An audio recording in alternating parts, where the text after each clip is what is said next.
Are you on, Saish?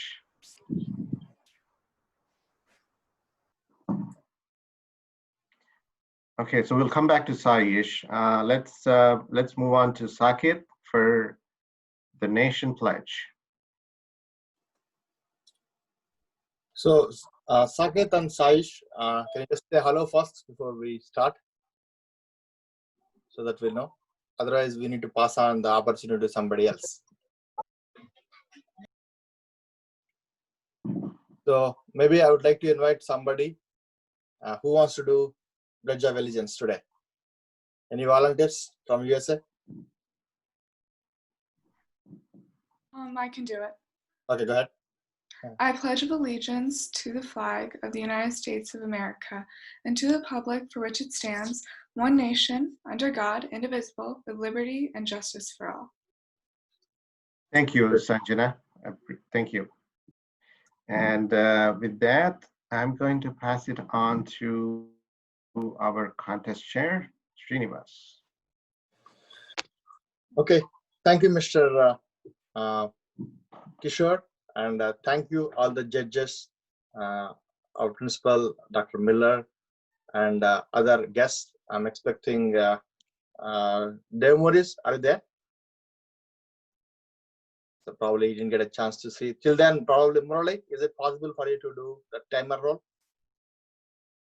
Because you are our Murali, are you there?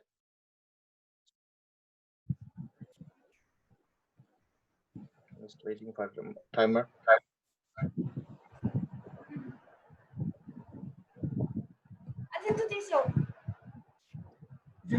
Shakika, are you there?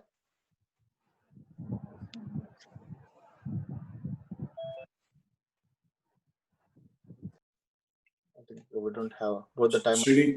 Srini, John said that he would act as the timer as well. Okay, okay. So, John, could you please explain timer roles and what you would like to time for the speech contest first?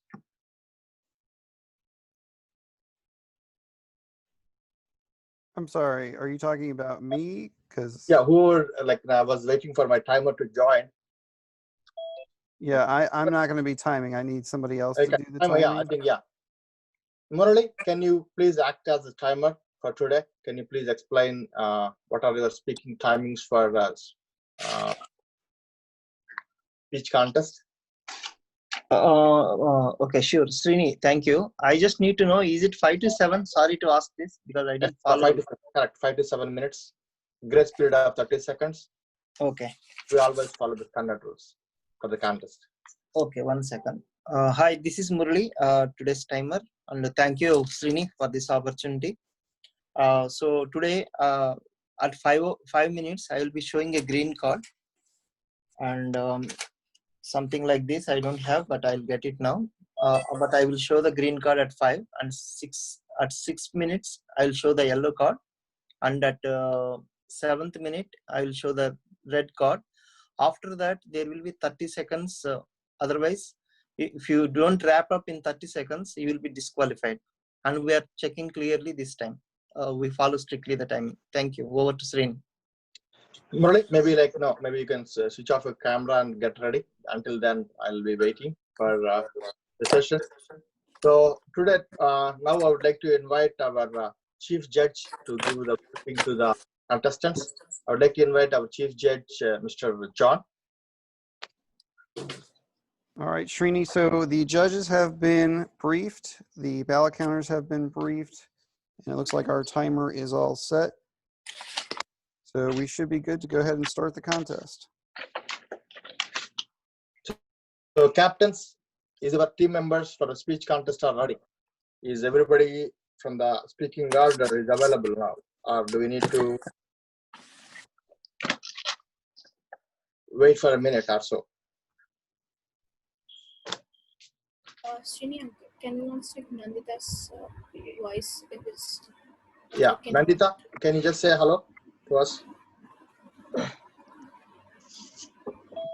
Nandita, we can't hear. We can't hear your voice. A little better, but not to the peak yet. Keep going. What about now? Yeah, awesome. Thank you. Oh, okay, good. So can I say that all the captains are ready? Maybe Yes. I'd like to call in by one. And Anvesha, is your speaker ready? Yes, my speakers are both here. Sahi, is the team is ready? Means your speaker is ready at least, so that I can start the speaking session, because I don't want to spoil your chance if you guys are not ready yet. I want to give 1 minute time. I think you're on mute, Sahil. Can you just say hello and say yes? Well, yeah, both my speakers are ready. Sanjana? Both of my speakers are present and ready. Okay. So Anish? My speaker is present already. Right. Okay. Rajvi My team's here. and ready? Yes. Okay. Ashrita, is your team My ready? team is ready. Yeah. And last one, Nikita, is your team ready? All the three Yes. contestants? Yes. Okay. Now I would like to thank all the judges and chief guest or principal for taking time to be present here and encouraging all of our students here. It's a great opportunity for all these youngsters to get feedback from you at the end. So looking forward to have a great session. So in case if there are anything going a little out of the way, like not like in a regular contest, please excuse us, because for a youth leadership program, try to make it easy for them. And at the same time, we want them to do their best. So if you are not speaking, you can mute yourself, but you can keep the video on. So judges, Chief Judge, do I have permission to start the contest now? Yes, we can go ahead and start the contest. Thank you. Thank you, and Mr. John. So now I would like to timer. Are you ready? Yeah, Srini, just give me 1 minute. That's it. Sorry. Okay, then we'll wait. Yeah, sorry to disturb you. Like we thought, Dave Morris is having some personal challenge, I believe. He's not able to join. Thank you, Murali, for stepping in the short notice. Like now, anyway, we are experienced because I was thinking that we need to have a one person for one role. So then Murali was identified as a ballot counter. So thank you, Murali, for stepping up and taking care of this role. So before I move forward, Richard, Sarna is there to follow up after the session. Yeah, my mom's here. She just needs like 2 minutes. Yeah, that's fine. I want to make sure the contest chair for the table topics is ready, because once we start, we'll keep rolling. So it's 9:10. So speaker, I want to give you some suggestions before we start. Make sure that you see your timer before you start speaking. Okay. Once you start, the timing will start. Okay. So now with that, I assume that Murali will be ready. Yeah, so Srini, one last question. I'm not showing the electronic thingy clock. Is it okay if I follow the cards? Yeah, that's fine. Strictly the cards. So as long as people can see your cards, that's good. Okay, I think I am all set. Thank you. Okay, so speaker, the first speaker, Bushra, are you available? Yeah. Can you just say hello so that I can? Hello. Okay, good. So, Bushra, your topic is Bushra, theory of karmic balance. Theory of karmic balance, Bushra.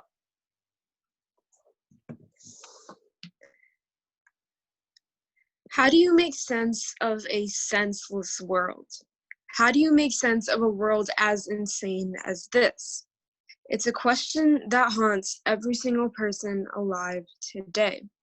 Some people turn to religion. Some people become thrill seekers. They seek danger at every single opportunity that they can get.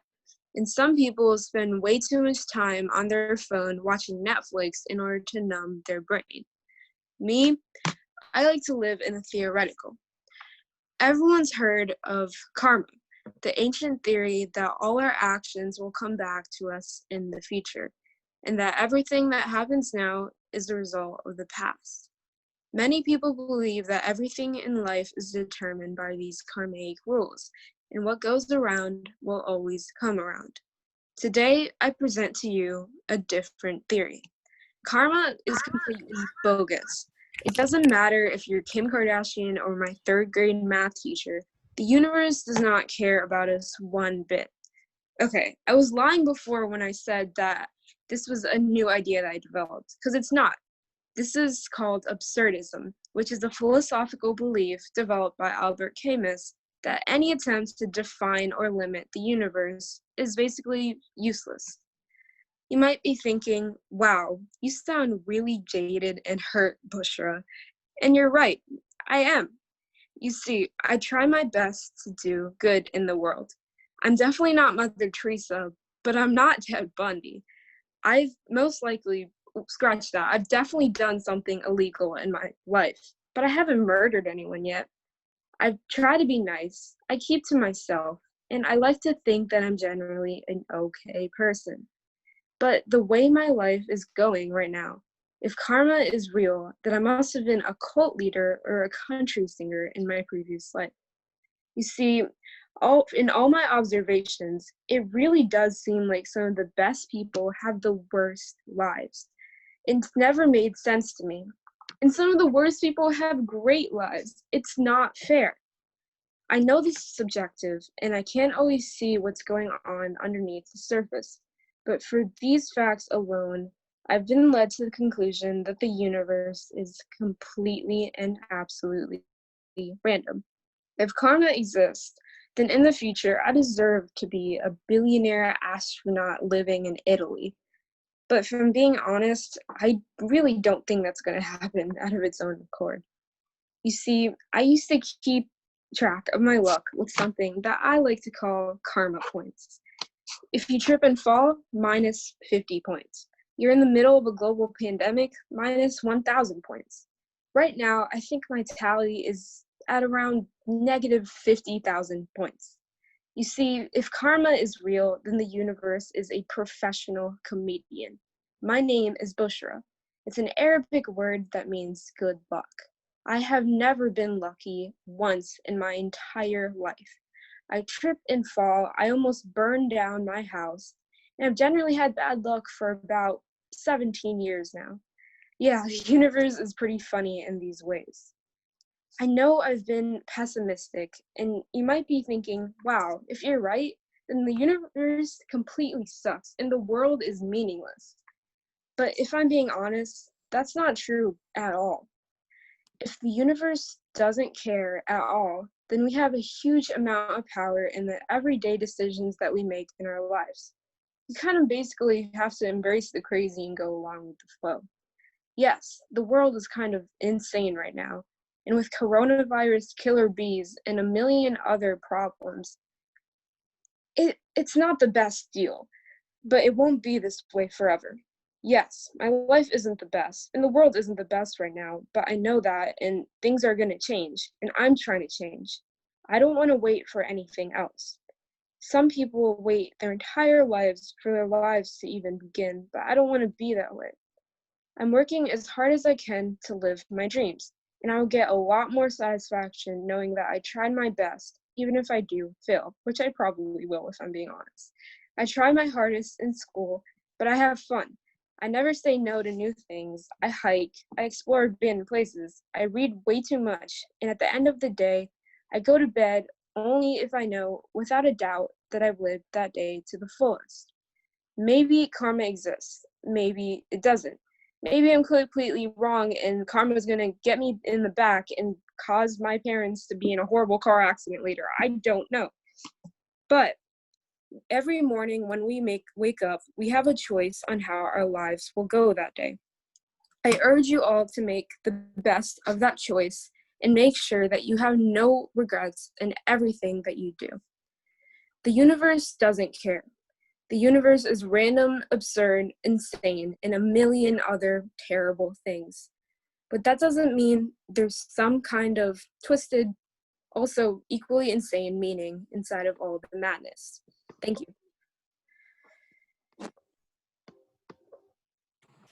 Thank you, Bushra. That's a wonderful speech. Judges will have 1 minute time to finish their judging.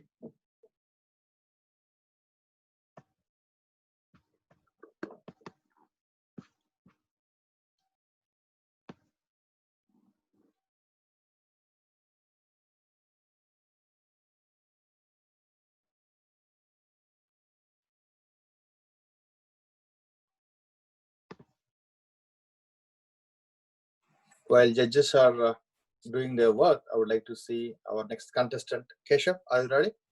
Say hello. Hello.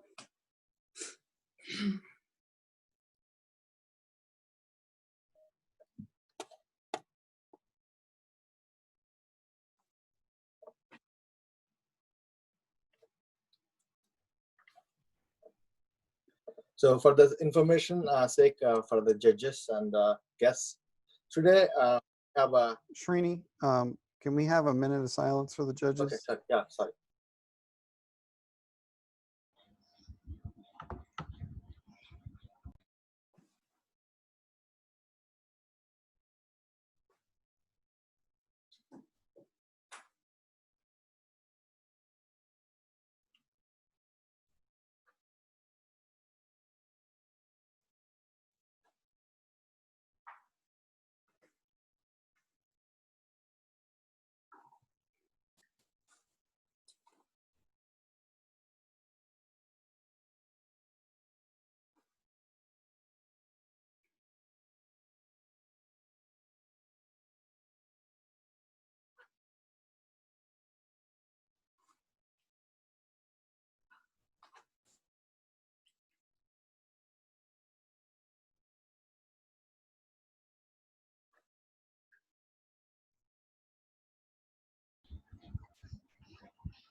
So we just have one more judge joined. Probably it's up to chief judge to see how we can accommodate her. Her name is Manjula. I think there is some communication gap. I'll be forwarding her meeting information to her right now. Just give me a second.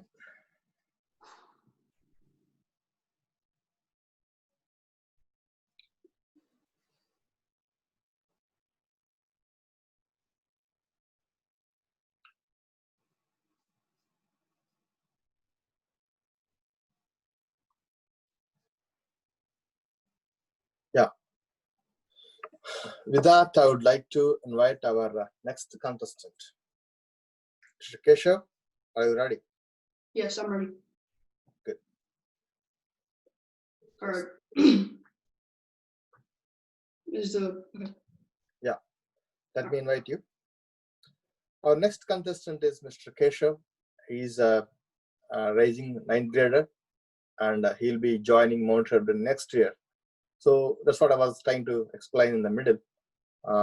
We invited some international YLP student to challenge our Mount Hebron students because of the scenario where in the COVID we have a lot of holidays. So I thought challenging Mount Hebron students the right way to bring the best. So with that, I would like to invite our international participant, YLP participant, Mr. Keshav. Keshav, the topic is Desi stereotypes. Desi stereotypes, Keshav. Okay. First off, hello everyone. My name is Keshav Rajesh. Good morning and good evening to my fellow Toastmasters, Mount Hebron students, and respected judges. I am a rising 9th grader and will be attending Mount Hebron High School this coming school year. I am so excited to be a part of this community. The topic that I have chosen for the humor speech contest finale is Desi stereotypes. The Indian culture varies like its vast geography. People speak different languages, dress different, follow different religions, and even eat different foods, but are all of the same temperament. You know, the country of India is just so diverse. I love it, and nothing will change that. We're all just so special and unique in our own way. Today, I'm going to be showing you what I mean by special. Let's get into it, shall we? Well, take shopping. How many Daisies in our parents' generation do you think have bought anything for full price? I mean, literally, there are families that can afford mansions on top of mansions. Yet still when they go shopping, where do they go? Oh, that's right, the clearance section. Let's go back a couple years to when I was 10 years old, and my dad and I were out shopping. I asked him for some Costco ice cream, and he replied with no, because it was too expensive. Well, really, his main statement in his mind was, we'll come back when Costco themselves will pay us for their lousy experience. I mean, yes, my dad really said that. My parents are the type of people to practically browse through every single website and every single coupon book just so they can get their local Trader Joe's whole wheat bread 50% off.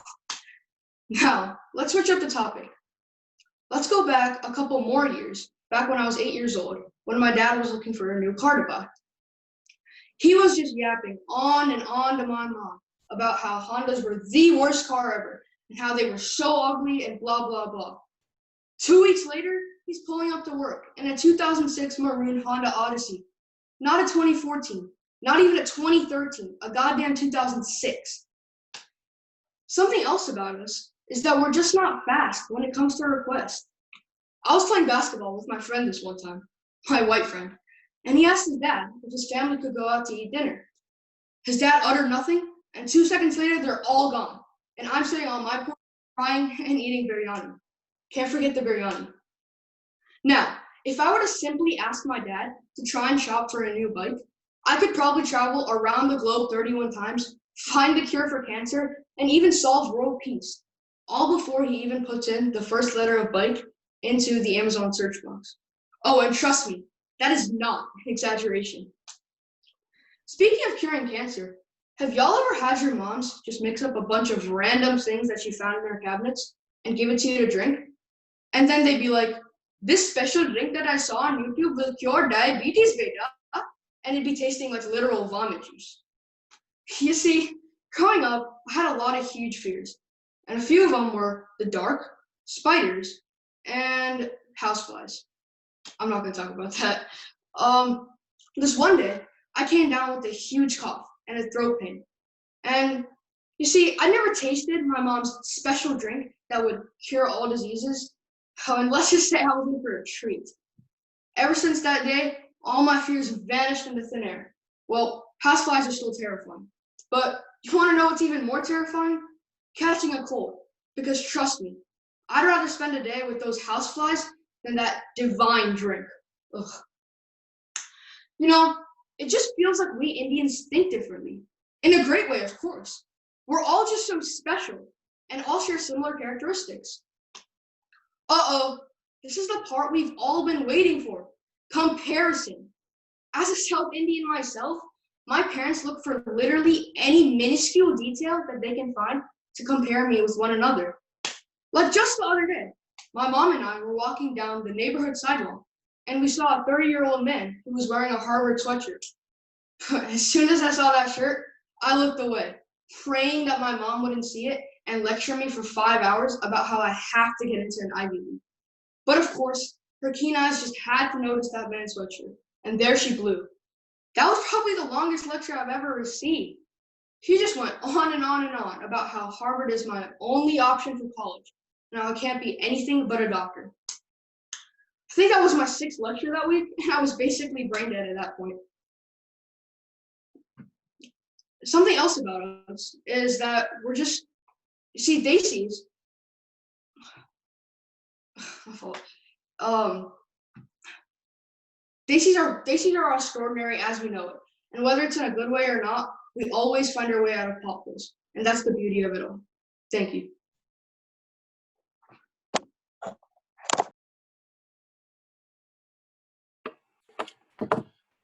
Thank you, Keshav, for your wonderful job. Judges will have 1 minute time.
One minute over.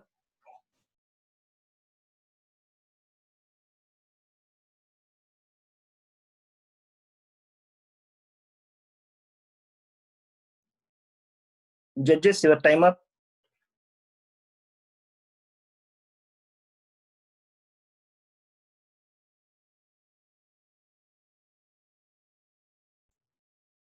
Srini, Yeah. 1 minute's up. Yeah. Okay. Thank you, Murali. Thank you, John. And our next contestant, are you ready? Yeah, I'm ready. Okay, good. Mr. Ruchir is also Keshav classmate, 9th grader. So he's also from one of the international teams.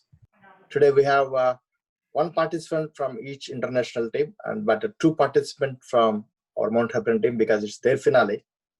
So their captains field at 2 against 1. Let us see who will be the best today.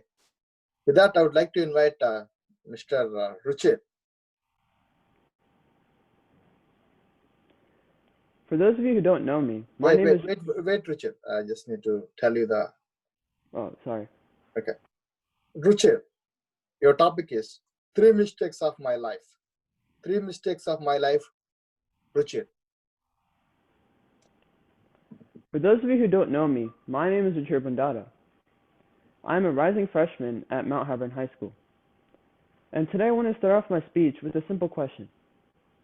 How many of you have read the book by Chetan Bhagat, 3 Mistakes in Life? Fellow Toastmasters and honorable guests, good morning and good evening. Don't worry, I'm not going to talk about that book. Instead, I'm going to talk about the 3 mistakes of my life. 3 mistakes that have completely changed the course of my life. Let's get started. The first mistake of my life was going to school. You know, when I was 3 years old, my neighbors had a cat who used to tell me, don't start walking on 2 legs, because if you do, these people will send you to school.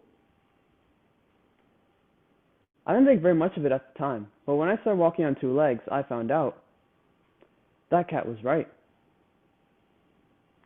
And I don't have anything against school. I think school is great. But the problem is the people at school have various torture methods to inflict on me. First-degree torture is the morning assembly, or the fire drill in the U.S. Please tell me what good can come from making students stand in the sun and roasting them until they turn dark brown. This is the worst way to end racism in the world. And then we have second-degree torture, waking up to even go to school. I know the early bird gets the worm, but no worm wants to get eaten by me when I first wake up in the morning. And then finally, we have third-degree torture, exams. My uncle's friend once told me, exams are great, and they're very important for your future. But if you don't write them, you end up like me, happy.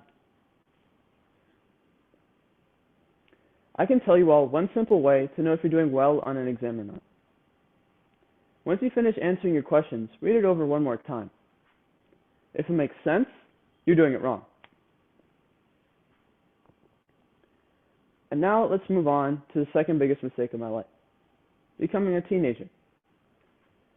Your teenagers are great, but with my parents, they're not very easy. My parents have a simple logic.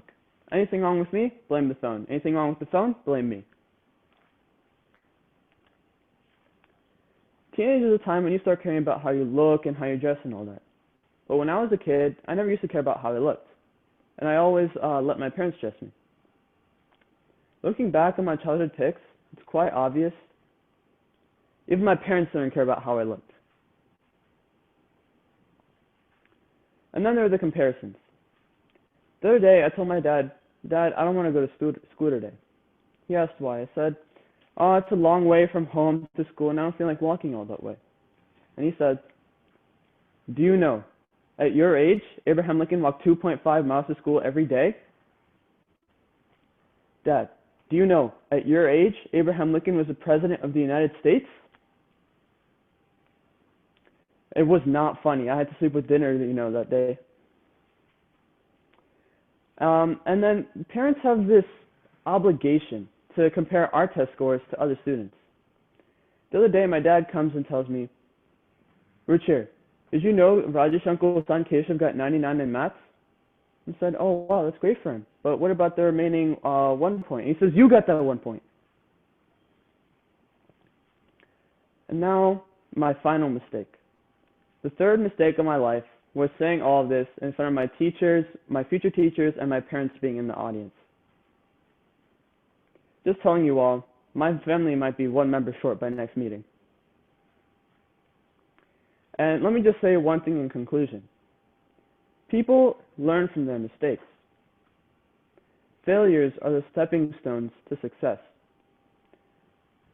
From these mistakes, we become a better person, and we strive harder towards our goals. Every single one of us has had a certain phase in our life where we thought we were going through the hardest thing we could ever go through. But from these mistakes, we learn what went wrong and we correct them. And as one final word of advice before I go, never learn to walk on 2 legs. Thank you.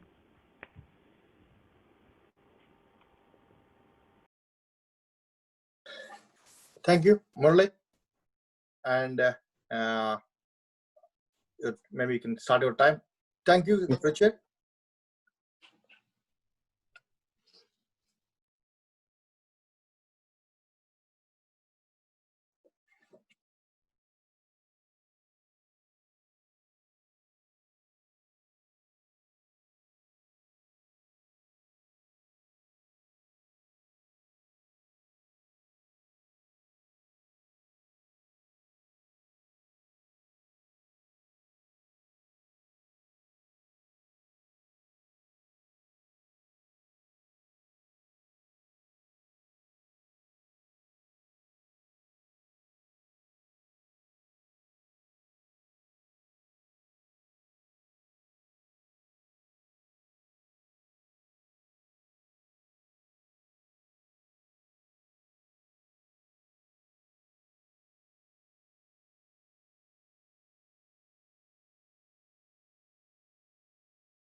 Srini, 1 minute over. So, thank you, Murali. Now, I would like to invite our next contestant, Ms. Nandita. She's from UK, and to represent international spirit. So she's representing from UK, and she's one of the strong contestant, I believe. I'd like to invite our contestant, Nandita. The topic is IQ versus EQ. Why not both? IQ versus EQ. Why not both? Ms. Nandita. IQ versus EQ. Why not both? When we think about being smart and successful, we often think that IQ is needed more than EQ. But in reality, the two go hand in hand. But before we look at why that is, what do they actually mean? IQ stands for intelligence quotient, and it's a measure of someone's intelligence based on things such as problem solving and analytical skills. EQ, on the other hand, stands for emotional quotient. It measures how well someone can recognize and deal with their own feelings, as well as those of others. So which is better? We may think that IQ contributes more to success, but it's potentially the other way around. Studies have shown that a high EQ can play a huge role in boosting career success, leadership potential, and more. Having a high EQ allows us to relate to people and connect with them. And these are two important qualities to have in a leader, as it allows them to do what's best for their team and run it effectively. Different studies have shown different figures for exactly how much EQ contributes to job performance. But the majority agree that it plays a significant part in it. Having a high EQ also increases our chances of moving up into higher positions, but only up to a certain extent. On average, those in middle management positions have the highest EQs, but after that, it begins to decrease, with CEOs tending to have the lowest. Those positions tend to rely more on IQ and ability to make smart business decisions. So while IQ certainly plays a significant role in our ability to do a job, it's also more difficult to change. Our EQ, on the other hand, can be improved and developed more easily, and this can benefit us hugely. Becoming more emotionally intelligent can help us better deal with things such as stress and time management. Our emotions drive practically all of our day-to-day behaviors and the way that we deal with situations.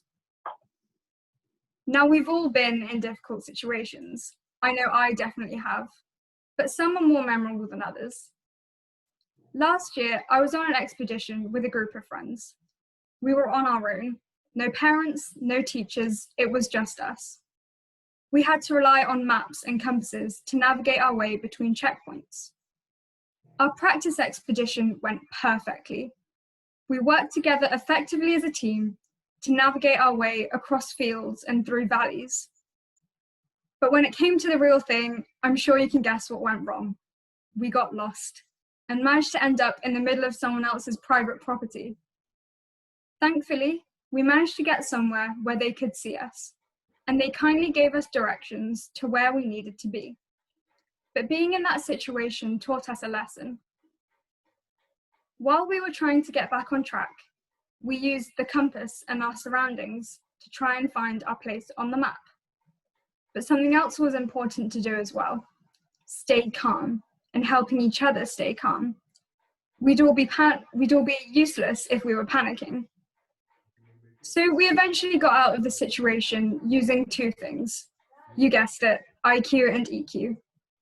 We used our problem-solving skills and smart thinking to plan out what we were going to do next, and our emotional intelligence to stay calm and reassure each other that we'd find our way back eventually.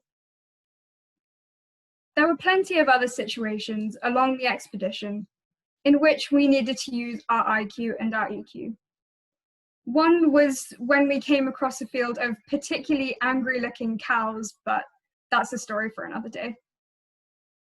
So we've looked at how IQ and EQ can help us in tricky situations, but let's go back to the workplace. Which is more important there? Well, a recent article from the Harvard Business Review identified 3 indicators of high potential for success: ability, drive, and social skills. Ability: how well we can actually do the task that we're being asked to do. This will usually rely on IQ and our more practical abilities, such as problem solving, Next is drive. This relies much more on EQ. Our drive is based on our behaviors and attitudes towards perseverance, both of which tie in strongly with our emotions. And lastly, social skills. This definitely isn't IQ and could fit into EQ, but fits much better with something else: SQ, social intelligence quotient. This is similar to EQ, but focuses more on interactions with others and social instinct. So when we look at these 3 indicators, what do they tell us? They show us that IQ, EQ, and SQ work together to build success in the workplace. But what about during day-to-day life? When it comes to building relationships with other people, there's no doubt that EQ and SQ are the most important and that IQ is practically useless. When you think about the types of people you want to be around, you think about like-minded people who you enjoy spending time with. EQ and SQ are vital during our day-to-day lives, whether it's understanding our own feelings or acknowledging other people's. Or maybe it's building strong relationships with the people around us and being able to trust and rely on them. It's so important to us to have these relationships in order for us to feel fulfilled and satisfied, leading to a better overall quality of life. So we often debate about whether IQ or EQ is better, but I believe that they're both important and useful in their own ways in order to be a successful and well-rounded person in all aspects of life. Thank you very much for listening.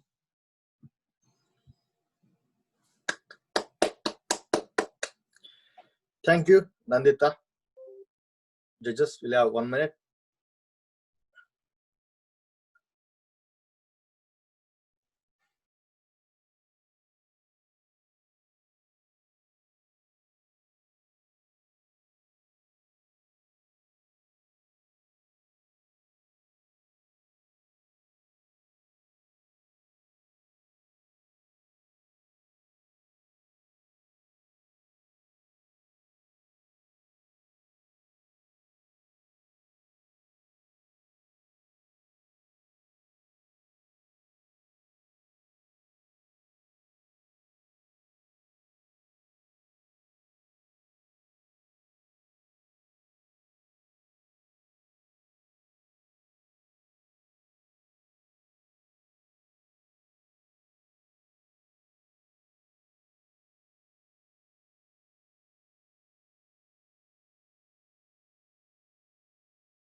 Srini, 1 minute done.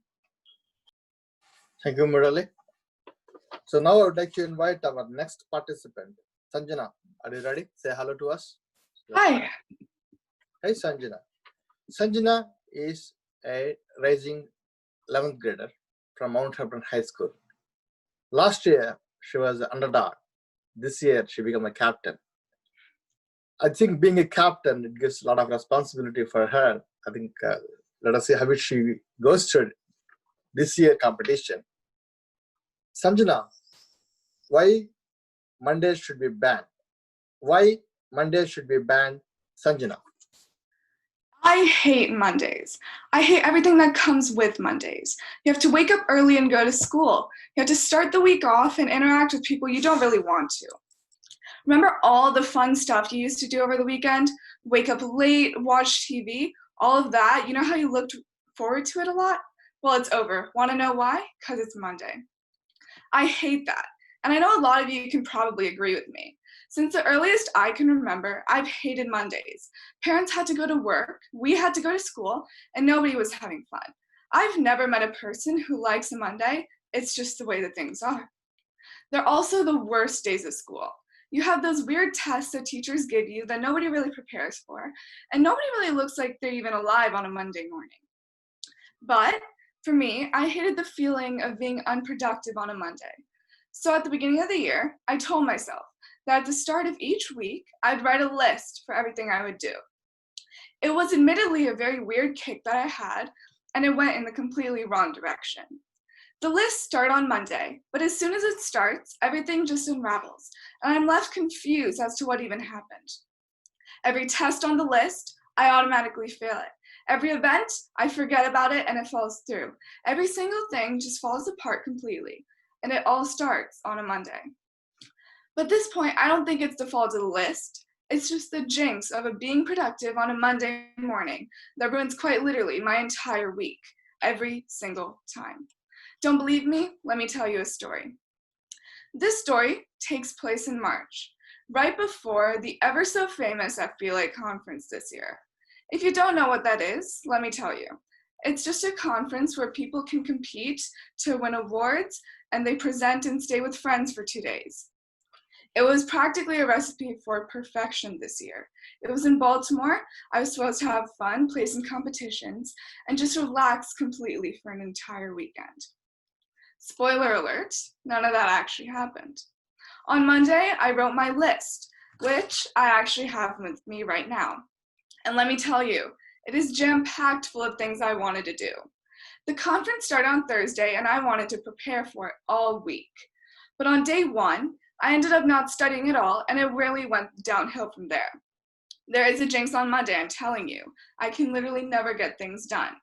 Anyways, back to my list. Here are some of the main points I wrote down.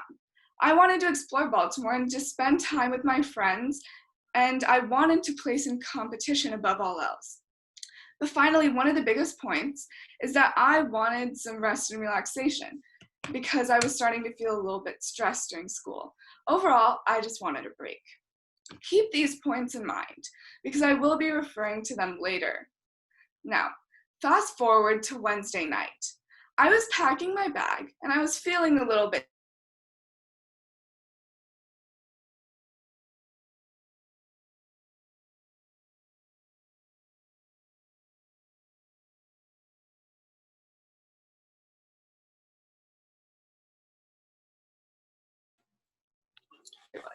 I slept throughout the entire night. I forgot to say goodbye to my cousin, who was leaving at 4 in the morning, and the time in which I was to wake up. So at 6:50, my friend called me and woke me up for the first time, even though we were supposed to leave at 6:45. From there, it was a mad dash. I ate half a banana for breakfast. I had no makeup on, and my hair was an absolute mess. None of my clothes were ironed, and my suitcase was only packed half full. I couldn't shower until I got to the hotel, and we were running around the house trying to make up for lost time. But after finally getting to the school, admittedly a little bit later than we wanted to, we finally packed our bags onto the buses and got on. Remember when I told you that this was in March? This was around that time in the coronavirus situation in which we knew about the virus and we understood it, but we were still holding out hope for school. We were already on the bus though, so honestly, what's the worst that could happen? That was wrong. As soon as we were waiting for the bus to leave, Dr. Miller broke the news to our officers that Howard County was not letting us go to the conference. She's actually here right now. So after all of that, we ended up just getting off of the bus. It wasn't a good time, not only because of the fact that we couldn't really go, but a lot of us talked it up with our friends, and it was kind of humiliating just having that fall through. After we got home, me and my partners thought about going to the competition, but not staying there, because it was still open for others. That would get rid of spending time in Baltimore. So remember that first point in my list? That was gone. Then, later on in the day, the entire competition was canceled, so we didn't have a chance to place either. But this is where the irony kicks in. Do you remember my last point? I wanted a break and I wanted some relaxation. The day of the competition, we got a free pass to not go to school thanks to Dr. Miller. But on Friday, I was still feeling a little bit mad, so I decided not to go. And believe it or not, that was the last day of school, and I completely missed it.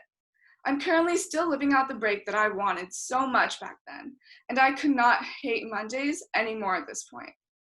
Now it just marks the time that I have to go to SAT prep and wake up early. It never really does change. But the worst thing is that it still gets my hopes up for the week, only for them to be ruined. And it's an endless cycle too. This is why I think Mondays should be banned. Thank you.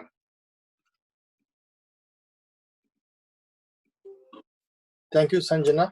It's a wonderful speech. 1 minute time for the judges.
Srini, you can move on. 1 minute is done.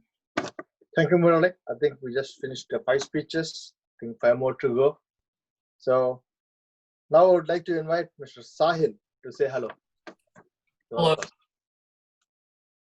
Sahil, are you ready? Yes, I'm ready. Sahil is a raising 12th grader and a captain of the Mount Hebron team. Last year, he was the decider between the first place and second place. This year, he is competing as a captain and competing against his own captain this year. Let us see how it goes. He is one of the wonderful speaker. Now I would like to invite Sahil. The future. Sahil. Hi, my name is Sahil Mata, and I'll be talking about the future and our impact on it. The future is fluid, therefore malleable to change. Most people, when they hear the word future, they most likely associate the word with mysterious, bleak, changing. I, however, believe that the word most conforming to the word future is transformation. Our society is rapidly evolving, where there will be more thinking, diverse thinking, so social, scientific, and scholarly thinking. In the next 5 years, we will have more thinking and more innovation than the last 10 years. The future is rapidly expanding our ability to impact society, whether it's a pandemic or it's a full-blown civil rights movement. The future transforms society. But how exactly do we know that we're in the future? In the 1990s, scholars theorized that in the 21st century that we'd have flying cars and giant buildings. Certainly, you won't see flying cars outside your window, but kind of amusing because the scholars back then didn't know what they were thinking of. They theorized, which begs the question, the future is never what we think it is. Looking at history, you see that the scholars theorize that the future will hold something, but it never gets to be right. It never comes true. We never get to understand how the future holds in our perspective. Because I believe that this is because we and our actions can influence the future. But you may ask, how can I influence the future? How can I change the future? Whether you are a lousy high school like me, addicted to academics, or you're an 80-year-old man who's seen everything in his life, you still have the ability to impact the future. Bill Gates grew up to found the Microsoft Corporation and impact our economy and our technology. Adolf Hitler grew up to kill almost 40 million Jewish people. My parents grew up to become devils. For all we know, I could be the next Genghis Khan. We never know that. Suderson can become the next Genghis Khan and absolutely destroy the world. We never know who's or what's going to happen in the future. Now this is where I'm going to be getting to the philosophical point. Why, you may ask? Why should I be worried about this? What do I actually have a part in this? The thing is, no one is born with a purpose on this earth. You must create a purpose. You must create a future for yourself. The decision that you make today decide the future in itself. You'll never know when your actions are going to affect the future. So decide. You must take hold of your present. Take hold of what you do today, what you do tomorrow. What are you going to do in order to change the future? The future is in your hands. I'm just going to leave off with this, but the future is in your hands. Whether Suderson becomes the next Genghis Khan and destroys the world, or we predict that the future will hold things, I think that we will never know what the future holds for us. I think that the future is fluid. The future is malleable to change. And lastly, I'd say that the future and its impact is important. I can't do anything today. Maybe I might not be able to do anything today. I might not be able to do anything in the the short future. But if I can do something that I think I'll be able to do in the future, I'll be able to do something that will impact the future. Thank you.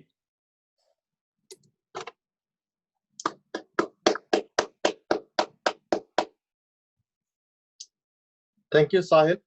Judges will have 1 minute time.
Srini, please move on. Thank you, Murali. Now I would like to invite our next speaker, Rujvi, to say hello to us. Hi, everyone. I'm Rujvi. Rujvi is raising 12th grader. I think nice to have a 12th grader back to back. And she's from Austin, Texas. And she is representing one of the international teams challenging Mount Hebron. And she's Vice President Education for the international team. And she's a basketball player and she's an all-rounder. With that, I would like to invite Rujvi. The topic is Mine is Kitchen Fortunes. Mine is Kitchen Fortunes. Rujvi. So first of all, hi everyone, my name's Rujvi, and I was wondering if everyone here knows how to cook. Well, I don't see any hands, so I'm gonna go with no. Well, let's just say I can't cook either. And when I mean cooking, I don't mean getting those brownie and cake mixes from Walmart. I mean actually being able to cook from scratch. Now, let's say about 6 years ago when I was 11, that was the very first time I was able to cook by myself and from scratch. And it wasn't all rainbows and sprinkles. I mean, the cake didn't even have rainbows and sprinkles, so you know it was bad. So we had to make a food item for school, and I chose to make a cake. And not just any cake, but a 2-layered cake. Remember that I couldn't even make a decent round cookie back then. So it wasn't that well. And all the other kids were making brownies and cookies and fudge, but I wanted to be above the expectations. I wanted to be outside the box. But the problem was I was so far outside the box that the box was invisible from where I was. And apparently that night I went home and I was thinking about how to make the perfect cake. It was going to be garden themed with flowers and trees on it. But then I remembered I can't draw, especially with icing. The last time I tried drawing, I was trying to draw a crab. It ended up looking like a happy face. I don't know how that turned out. It's still a mystery to this day. But that morning I woke up and I was ready and I was excited to make the cake. And I followed the recipe word for word. Until the very end, I used my instincts, and you'll see how that turned out. But it said to put 2 eggs, I put 2 eggs. It said a half cup of milk, I put a half cup of milk. And finally, the last ingredient was sugar. It said to add 1 cup of sugar. And I was like, no, I'm not. My family and my friends deserve the best and sweetest cake there was. So what did I do? I added 2 cups of sugar. Now, after I mixed all the ingredients, I put it in the oven. It said for 25 to 40 minutes. So I put the timer for 25 minutes. I sat down. Once the timer went off, I went to go check the cake. It wasn't done. So I closed the oven door and I stood in front of the oven for 10 minutes, staring at myself and my reflection staring back at me. I opened the oven door and after 10 minutes, and it still wasn't cooked. So I was like, okay, I'm gonna go sit down for 5 minutes and I'm gonna come back and check. I went to sit down, and when I came back and checked on the cake, 5 minutes later, what did I see? The cake was not burnt. It was not undercooked, and no, it was not perfect, but it was all three. How is that possible? I don't even know. But the top was burnt, the bottom was undercooked, and there was that one thin layer of perfect cake in the middle. Now, what would a normal person do if they saw a cake like this? They'd probably throw it away. But as we established, I'm special and outside the box. So I did it. And you may be wondering that I might have ate the cake. And no, I didn't eat the cake personally, but I fed it to my parents. I cut the bottom uncooked part off. I spread frosting on the top, and no, it was not garden themed. It was just blue frosting spread on the top, not even perfect. I cut the cake into small pieces and I gave it to my parents. Now, they didn't know what happened with the cake. They thought it tasted good and it was perfect. And when they were eating it, I could see the disgust and probably even a few tears in their eyes. And despite all of this, they said it tasted wonderful. But then they spent the next hour in the bathroom, so we know it was not wonderful. And since they said it was perfect and it tasted wonderful, I took it to school the next day. That didn't end well. It ended up with the bathrooms being clogged and a few of my friends probably hating me, and they probably still do. But I took it to school, and since I cut like literally half the cake off, there was barely any pieces left. So 3 of my friends ate it at lunch. I warned them that it might not be the perfect cake, but I mean, in the end, it's cake with extra sugar. What 11-year-old wouldn't like cake with extra sugar? So they ate it. And after lunch, they had Spanish class. And in that class, they had a Spanish final oral test. And obviously, you can't miss a final test because that's just going to bring your grade down. You're probably going to fail the class.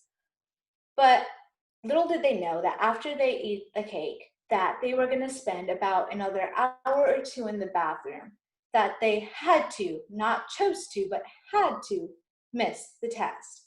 And not only did they miss the test, get an absent in the class, and probably even get in trouble with their parents, but they had to wake up 2 hours earlier the next morning to come to school and convince the teacher to retake the test, and they finally did. Until this day, my friends still don't eat what I cook. I mean, that's fair. I wouldn't either. And I barely even cook now. I mean, all I make is probably one of those brownie mixes or cake mixes from Walmart. But other than that, that's about it. And thank you. Thank you, Rijvi, with your adventures with cake. Judges, you have 1 minute time.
Srini, please move on. So thank you, Murali. I think we're almost on time. Now I would like to invite our next participant. Rohit, are you available?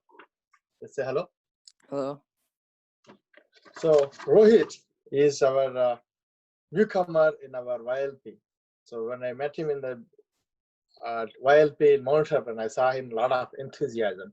So every year I'll find one kid who's got a lot of interest to do something better than before. I think Rohit is kind of a guy. He's a rising 10th grader, if I'm right. So Rohit, the topic is what makes happiness? What makes happiness? Rohit. Hello, everyone, and thank you all for being here for this speech. I am Rohit Padmanabhan, a rising 10th grader. Today, I will be giving a speech about happiness and a lot of my personal experiences. This speech could be personal to me, and my opinions are only my opinions, and they're not for everyone. What is happiness? In real meaning, it means to be pleasured and show contentment in something. But for every person, happiness is different and expressed in different ways, and always, different things make different people happy. Summer is now here. After a long year of hard work and studying, I managed to get myself all A's. I can't understand my weird personality and how ninth grade has changed me so much.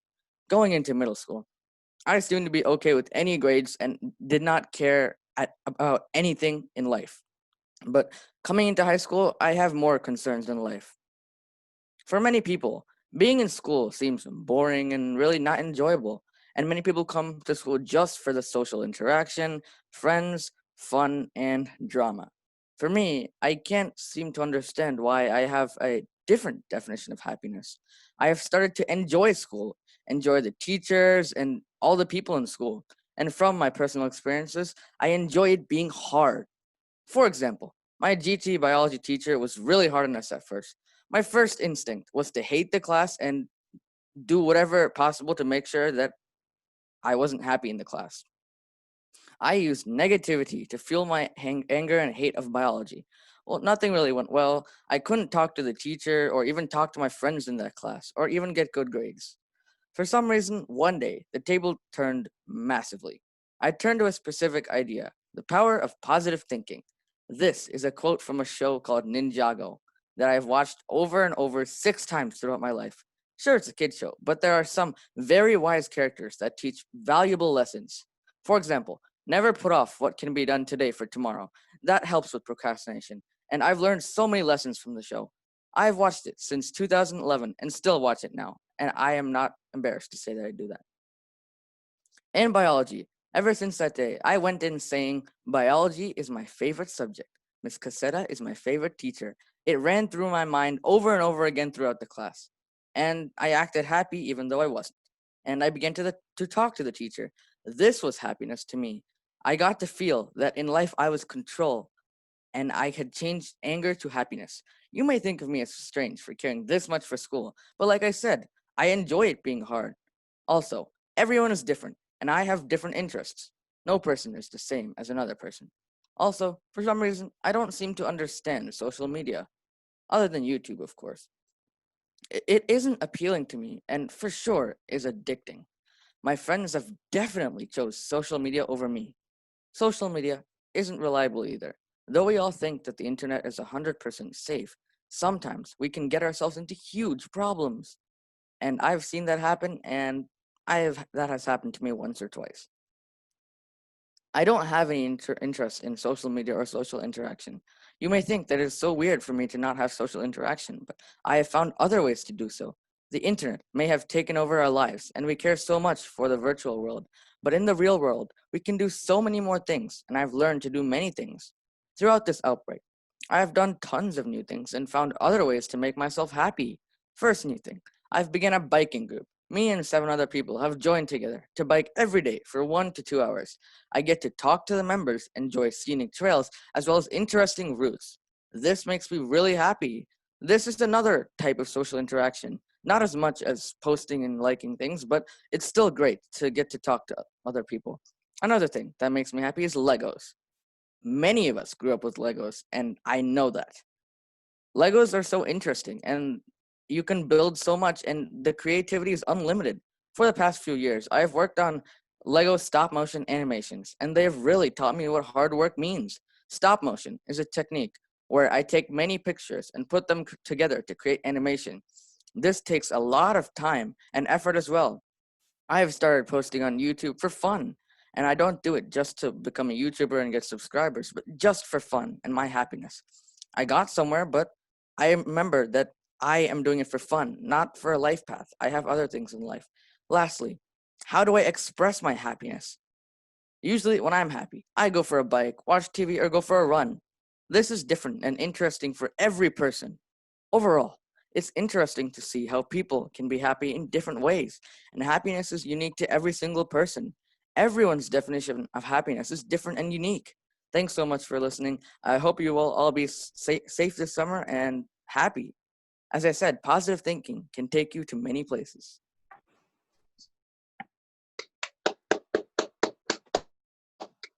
Thank you, Rohit. I think we all will be very happy to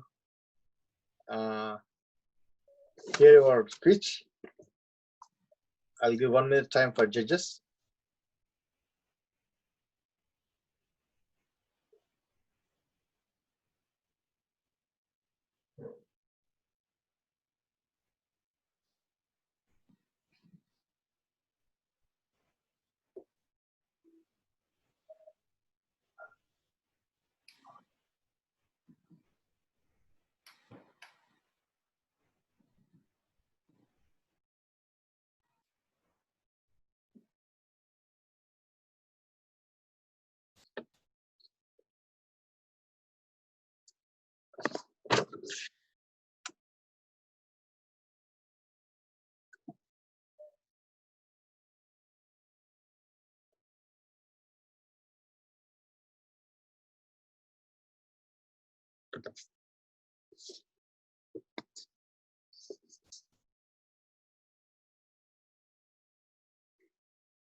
Srini, you can move on, please. Yeah, thank you, Murali. I think we have last two speeches. Always last speaker supposed to be the best. Let us see how it goes. It's all draw. We never know how it goes. I was just kidding. So now I would like to invite our next contestant, Sudarshan, are available. Just say hello. Yep. Yeah. Sudarshan is a rising 11th grader, right? At 12th. 11th grader. Yeah, rising 11th grader. I think he is also first time participating in YLP, and a very interesting guy. These two are like Rohit and Sudarshan are very active kids in the new batch. So challenging our captains and challenge. Looks like even one captain took a safe bet, and Mr. Sudarshan is representing a white team.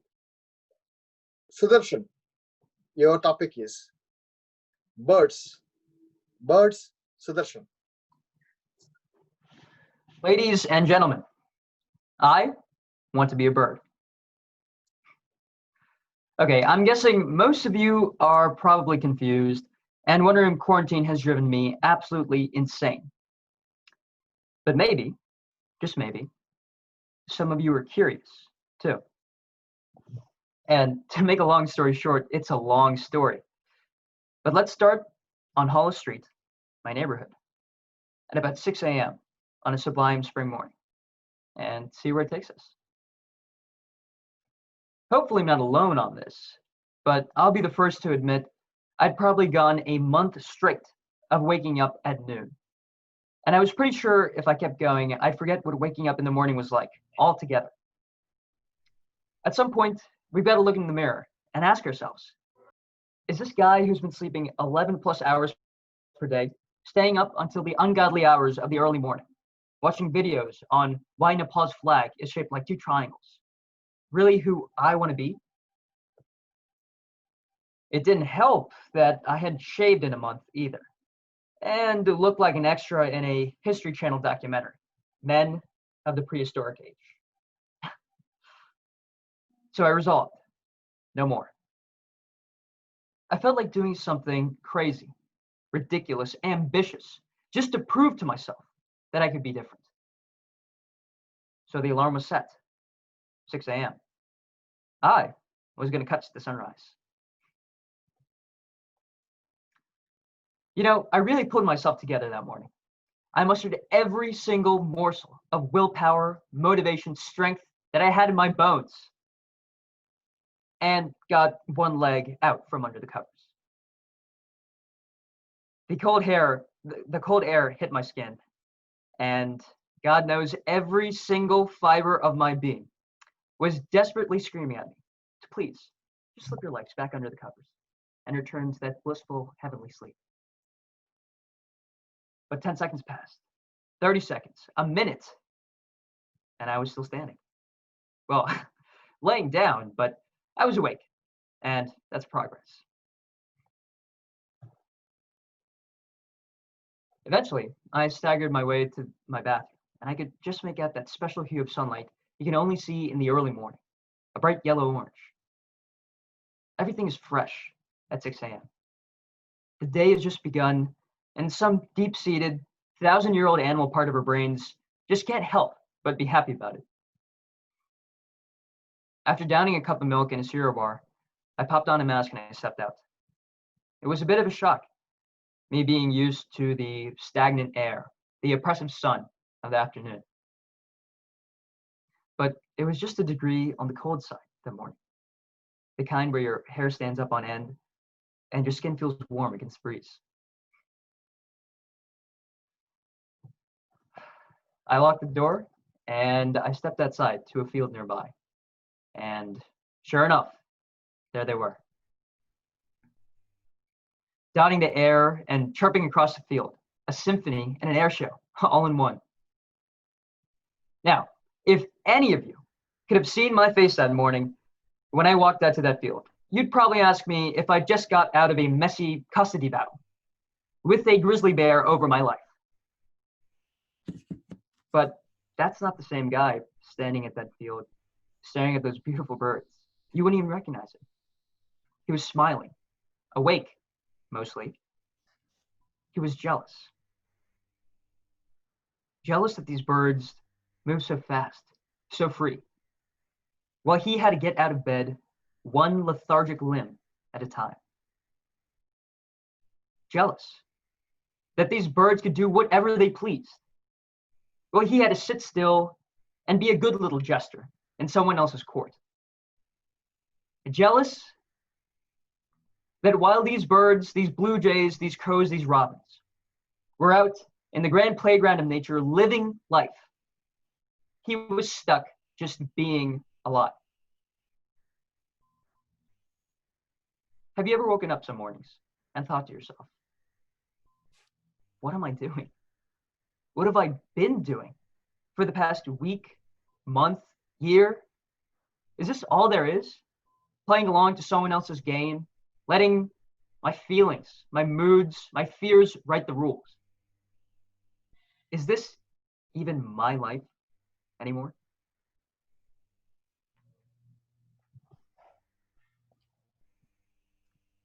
I challenge you all to look to the skies, look to the branches on great pines, and you'll see our patron saint.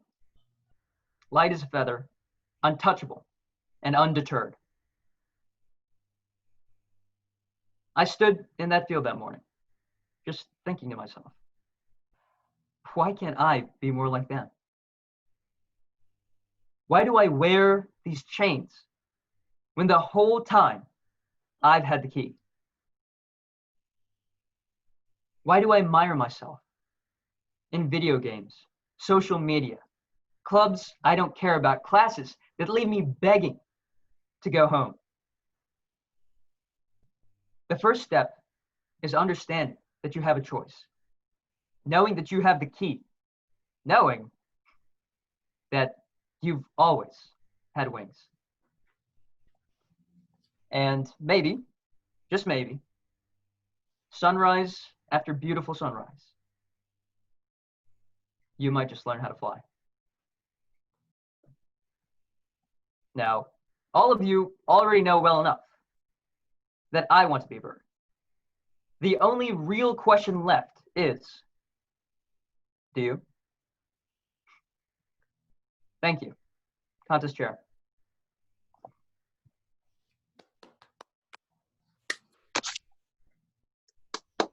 Thank you, Shiro-san. We have 1 minute time for judges.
Srini, please move on.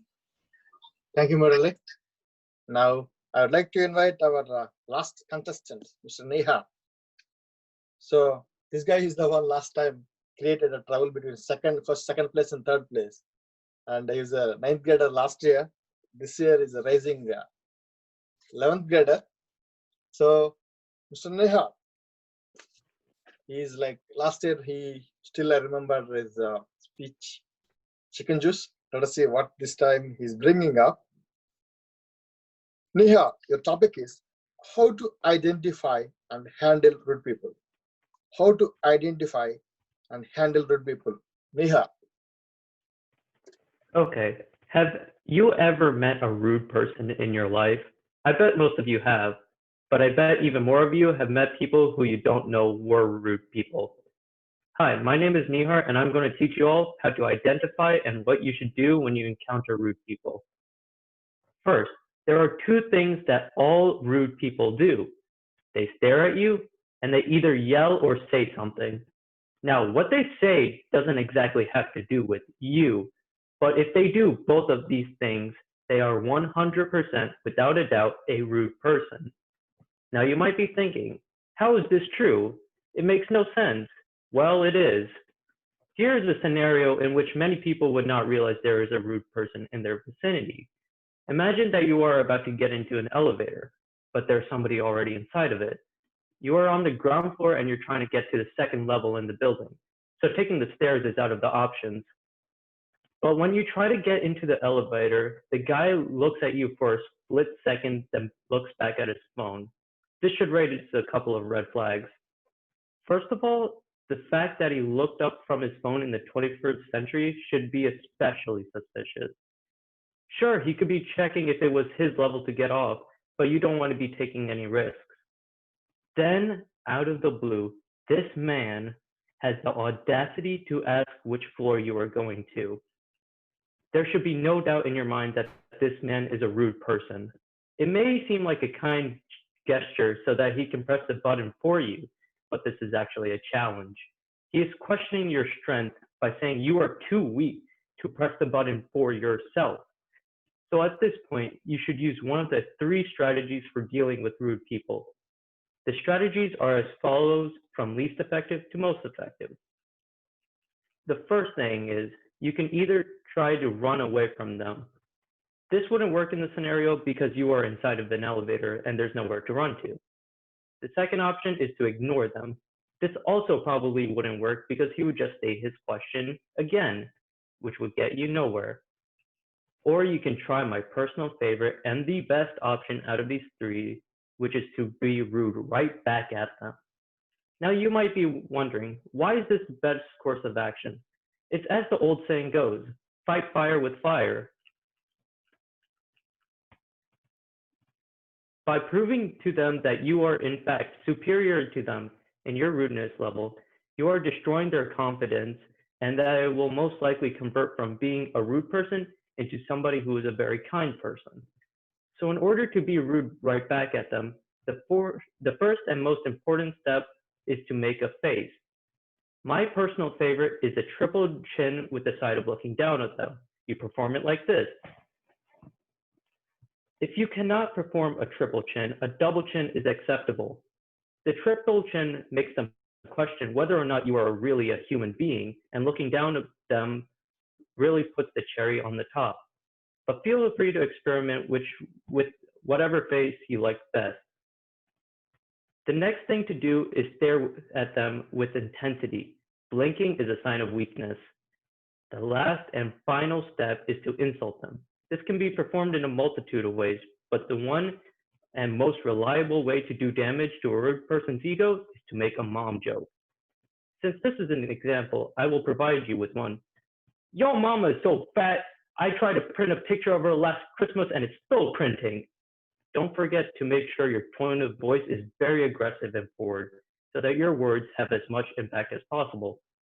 This is a very common yet effective your mama joke, which will almost always offend the rude person. Now I will tell you about the dangers of rude people in society and how, in my own personal example, I was almost apprehended by the police because of one. Back before COVID-19 had reached the US, there was still a major problem on the other side of the world. I was still wearing a mask because it's better to be safe than sorry. So on this specific day, I needed to go to the bank in order to get some money. So I went into the bank with a mask. But when I got there, everybody stopped moving and just looked at me. As I have already told you, staring is one of the main indicators of a rude person. So to combat this, I stared harder at them. I threw in a few grunts for extra intimidation points. I feel like I won the exchange because all of them moved back a little from the sheer pressure of my stare. A couple of people even ran out the building yelling the name Robert for some reason. I could only assume it was a secondary effect of my staring. I walked up to the cash register and the lady collapses and begins to cry. She tells me her whole life story and how unfortunate I am, blah, blah, blah, blah, blah. I was like, okay, can you give me my money? And she was like, how much? I said, all of it. I'm not proud to say this, but I only had a few dollars in my account at the time, just enough to buy a couple of lunches. So I decided I might as well take it back, take it all, and not have to come back to the bank ever again. I looked at my phone for a while, and then she gave me the money. She gave it in a bag so that nobody could see how little money I had. I thanked her and walked outside. Outside, however, there were cops. They started yelling at me with their firearms drawn and said, "Put your hands up, Robert." I realized what was going on. These people must have mistaken me for another rude person named Robert, and they were trying to apprehend me because of how rude Robert was. Now, I went through all my strategies and decided that the best option would be to run. So I threw the bag at them as a distraction and bolted, and I didn't stop until I reached my house. So as you can see from this example, the rudeness of one person named Robert caused me to almost be taken in by the police. So I implore you, use these strategies the next time you see a rude person in order to prevent their rudeness from causing a situation like this. Thank you. Thank you, Neha, for your wonderful speech.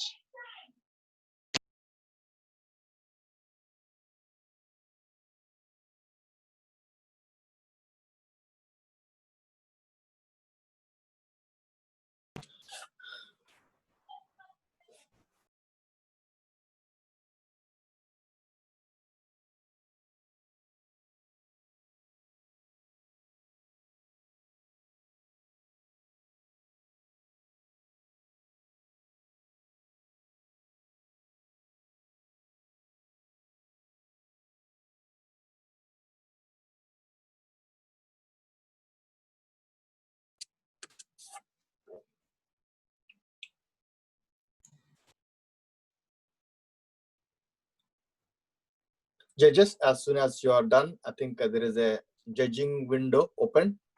Just a reminder for all the judges and some clarification. Judges don't need to leave this Zoom to join the other one because there's no collaboration in the judging. You should just go ahead and fill out your ballots, and then based on your scoring, send the ballot counters and myself your top 6 placements. The ballot counters and I will go to the other Zoom room to tally everything, make sure all the ballots match up between the ballot counters and myself's tally. And then we'll come back once we've figured out the winners. In that time, Srini, if you want, you can go ahead and do an interview with the contestants or have other people speak. But again, for the judges, make sure you're consistent in your ratings, even if you're using a different methodology than the spreadsheet that we send out. Again, as long as it's consistent, that's fine. And you should just be picking your top 6 placements and sending that, not your full tallies. So all we need is just your top 6 picks sent to the ballot counters and myself. Yeah, John, plan was we would like to invite our chief guests, Dr. Miller, Dave Morris, Cynthia Williams, if she joined to speak in the middle between the contest. And if judges are still available here, probably until you come back, we'll wait for you.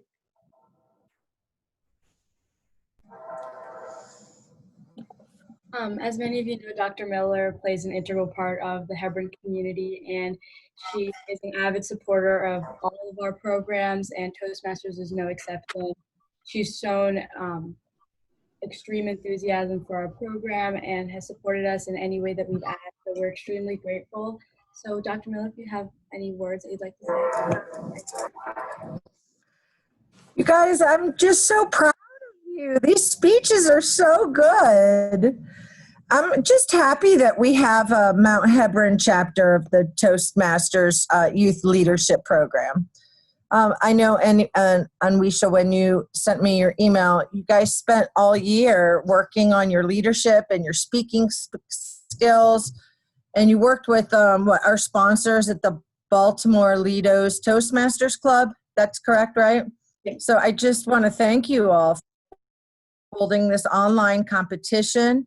And I love looking and seeing all the skills that you've developed through the year. I'm blown away, and I'm so captivated at hearing what everybody has to say.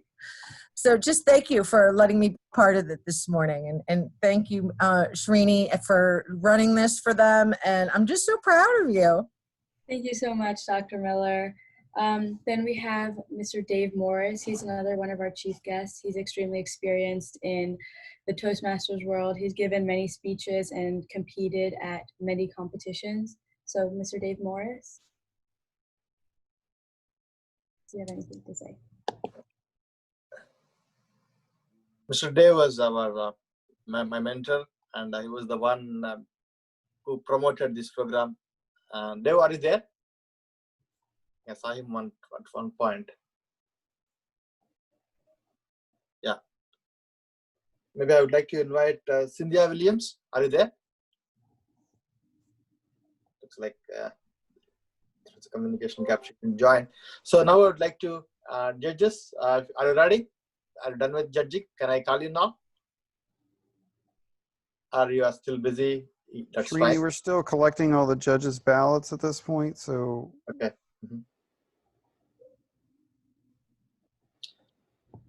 So now I would like to invite any guests from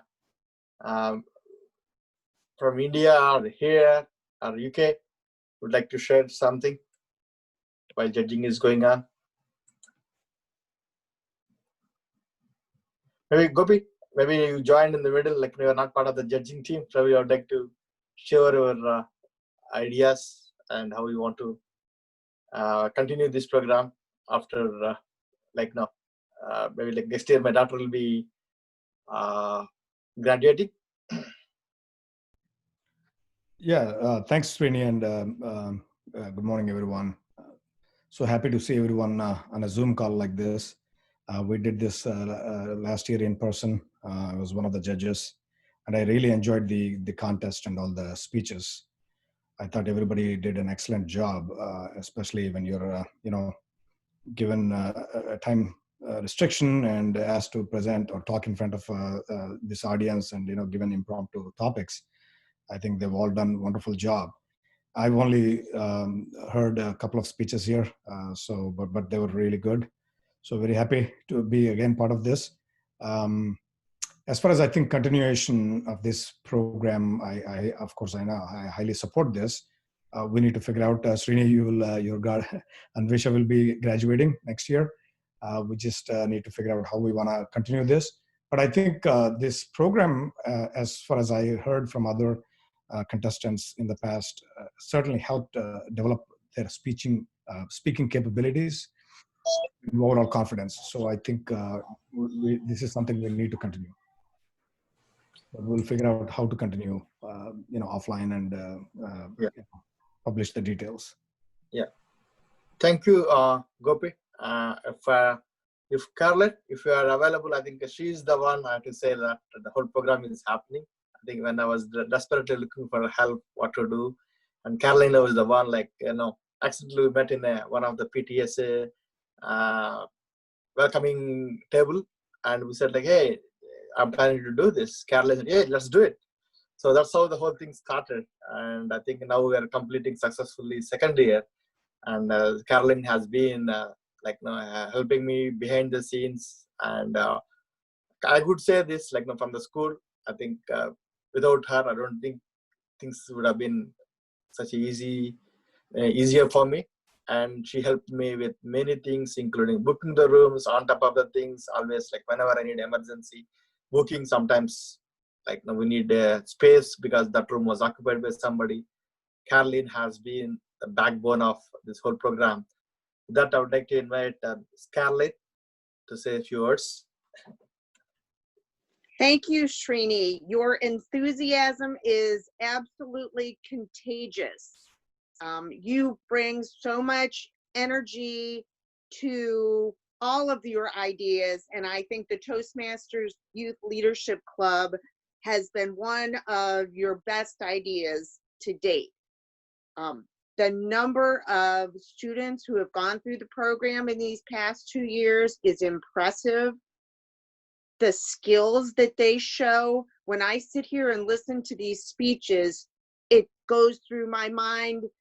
I wonder how many of these kids we'll see on a TED Talk one day, because that's what I'm reminded of, this really, really quality speakers. And I think all the kids, you should give yourselves a pat on the back and a round of applause for the hard work that I know you've had to put in to practicing for this, and the butterflies in your stomach, and overcoming public speaking fears or nervousness. It's a big accomplishment.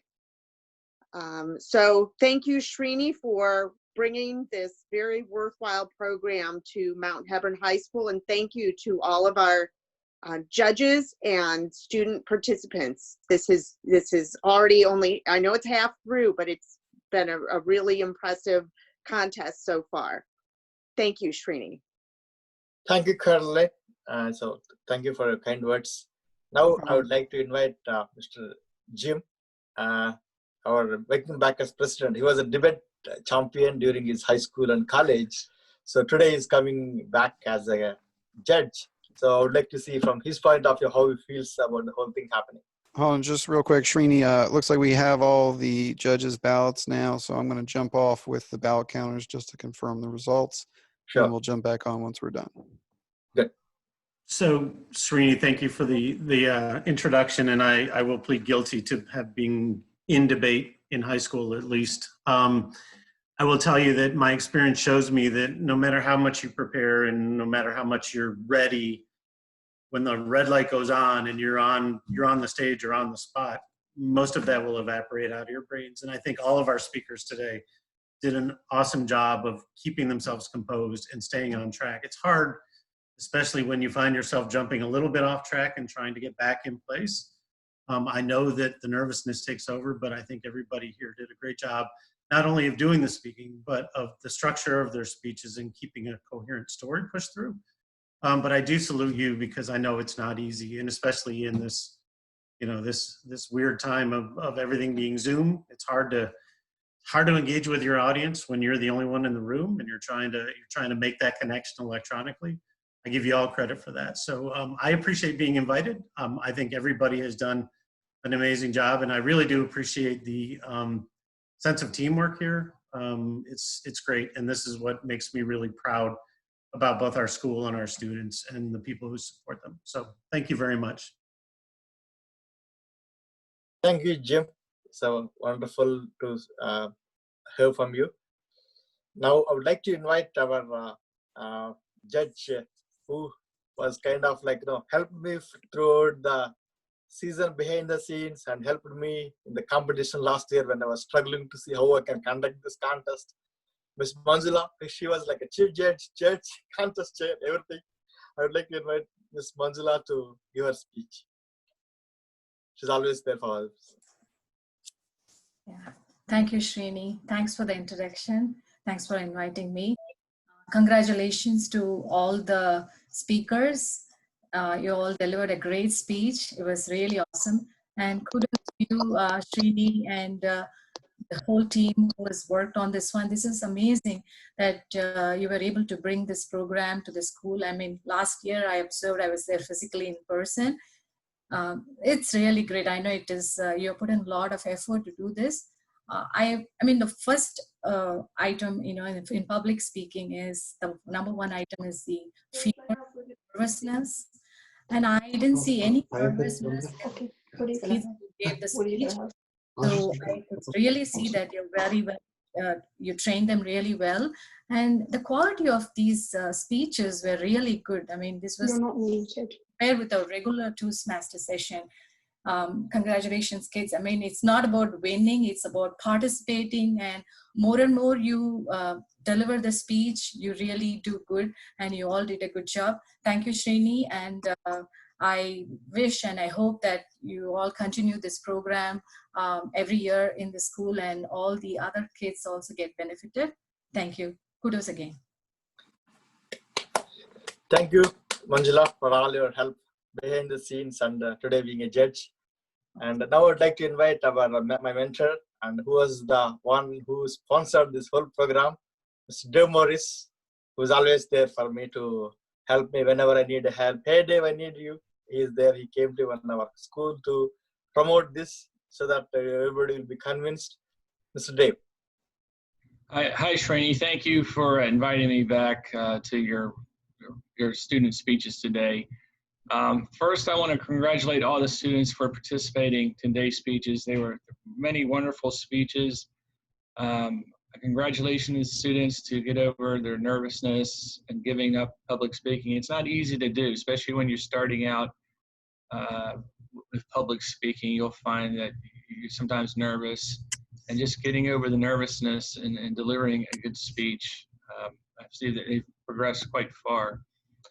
I'm just going to say a few words to save time, and I'll talk about a little bit of my experience. I mean, I won't talk about Toastmasters specifically, but I'll talk about school. I remember when I was in 9th grade, I wasn't quite sure what I wanted to do for a career path, but I knew some of my teachers were influencers. They're not only good teachers, they actually influenced my career, and I didn't know it at the time, but it is one of the things that all the parents here, the teachers, all the supporters, we are all influencers on these students. And I think it's encouraging when you see your students grow. They have their whole life in front of them. And I remember a couple of my teachers actually pushed me in taking the AP advanced placement classes. I wasn't quite sure what I wanted to do. So I was taking data, at the time it was data processing, not computer science. I just knew I liked science and math. So I had a good teacher, Mr. McAmey, pushed me into, kind of nudged me into that. And then my chemistry teacher, Mr. Wysocki, encouraged me to take some of his AP classes. It's interesting when you go back, you'll remember some of your teachers that are more of the influencers in your life and how they've helped career advance. So I also do some work with the Maryland Scholars Program to help reach out to students and encourage them to take STEM and increase these knowledge. We need more knowledge workers in today and tomorrow's society. For us, the students, I have just a couple messages to the students. One is remember your influencers and think about what you want to do in your future. What does success look like to you? Not necessarily your parents or your teachers. What does success look like to you? Everyone says follow your passion. That's nice, but you also need to make a living. So keep that in mind as well. how will you measure success, and what things you should do now in the future to meet your goals, whether it's going to college, getting a job, improving your public speaking, and so on. I just want to keep in mind of that for the students. Keep up the good work, excellent speeches today, and I encourage you to continue in your personal growth. With that, I'll hand it back to you, Srini. Thank you, Dev, for your encouraging words. So now the champions time. So we have two champions from last 2 years. When we started this YLP as a summer camp initially as part of internship. And he's the guy who really helped me to understand the high school, I had to say. Even though my daughter was in high school, I was a little nervous to talk to these high school students. I was wondering how I heard a lot of stories. Hey, high school students don't listen to you, don't do any program. Like a lot of people discouraged me. Hey, it's so difficult to do in high school. Then I thought, okay, maybe my daughter is also high school. Maybe I can learn through her, but it is not so easy. Then I thought, okay, why don't I conduct a summer program anyway? I'm doing it as a technical program. So as part of internship, I introduced this YLP program as a 4-member team, where that's where like we started as a pilot program for 2 months. I would like to invite, he's the champion for that summer program, and Mr. Chintan to share your experiences and how you want to wish your juniors and what you want to see from your juniors. Sure. Hi, everyone. First, I'd like to say, excellent speeches by everyone. I can definitely say that you guys are much better at public speaking than I was at your age. So I'd also like to applaud everyone for getting involved in such a program at such an early age. I was only exposed to Toastmasters, I think, a junior year of my high school career. So I really applaud you guys for taking the initiative. I'm seeing a lot of middle school students and 9th and 10th graders. So it's really nice to see how a lot of you are, although you're young, you're still getting involved and you're trying to better the way that you speak publicly. So, that's something you should all applaud yourselves for. And, everyone had such excellent speeches. I can't wait to see where you guys go from here. It only goes up. You can only get better at public speaking. So I can't wait to see that. And, I look forward to the rest of the competition. Thank you. Thank you, Chintan. So he's studying in University of Maryland in aerospace technology. So now I would like to invite our last year champion and this year all-rounder in Mount Auburn, probably envy of everyone, winning all the medals, Mr. Justin. He beat Mr. Nihar last time and won the first place to save 11th graders pride. Justin. Thank you for that introduction. Also, thank you for inviting me to judge this event. Last year when I joined Toastmasters, I had no idea really, how much it would grow to what it had, by the end of last year and to what it is now. And just watching the people who were in the club last year step up into those leadership positions and run a really successful club, especially through, obviously, the scenario and situation we're in right now. I'm really proud of those people and those leaders in the club. And so I'm very happy to be back and judging and watching all of these people giving such amazing speeches. It's really just a testament to their hard work throughout the year and the past 2 years. And I'm looking forward to seeing, what this club does in the future. So great job. Keep it up. And thank you. Thank you, Justin, for coming. Thank you, Chintan, and all the judges for your giving your time to us and helping with your judging. It means a lot to all of us because when you do practice, we think that we are doing great, but it all comes down to how others are feeling, how others are judging. That's where the really matters. So I had to thank behind the scenes. There are a lot of parents involved who helped me.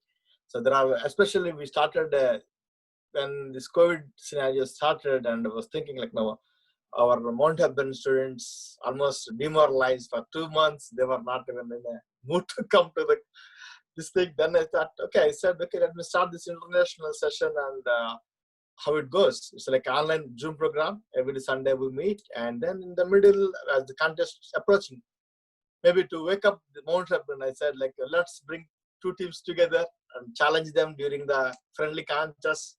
So that raised the competition. So we are just halfway through. A lot of captains and all the strong contestants are reserved their place in table topics. They thought that is easy, but it's tricky. Like just get a 2 minutes time to prove themselves. So now I would like to invite our contest chair, Sadhana. Are you there?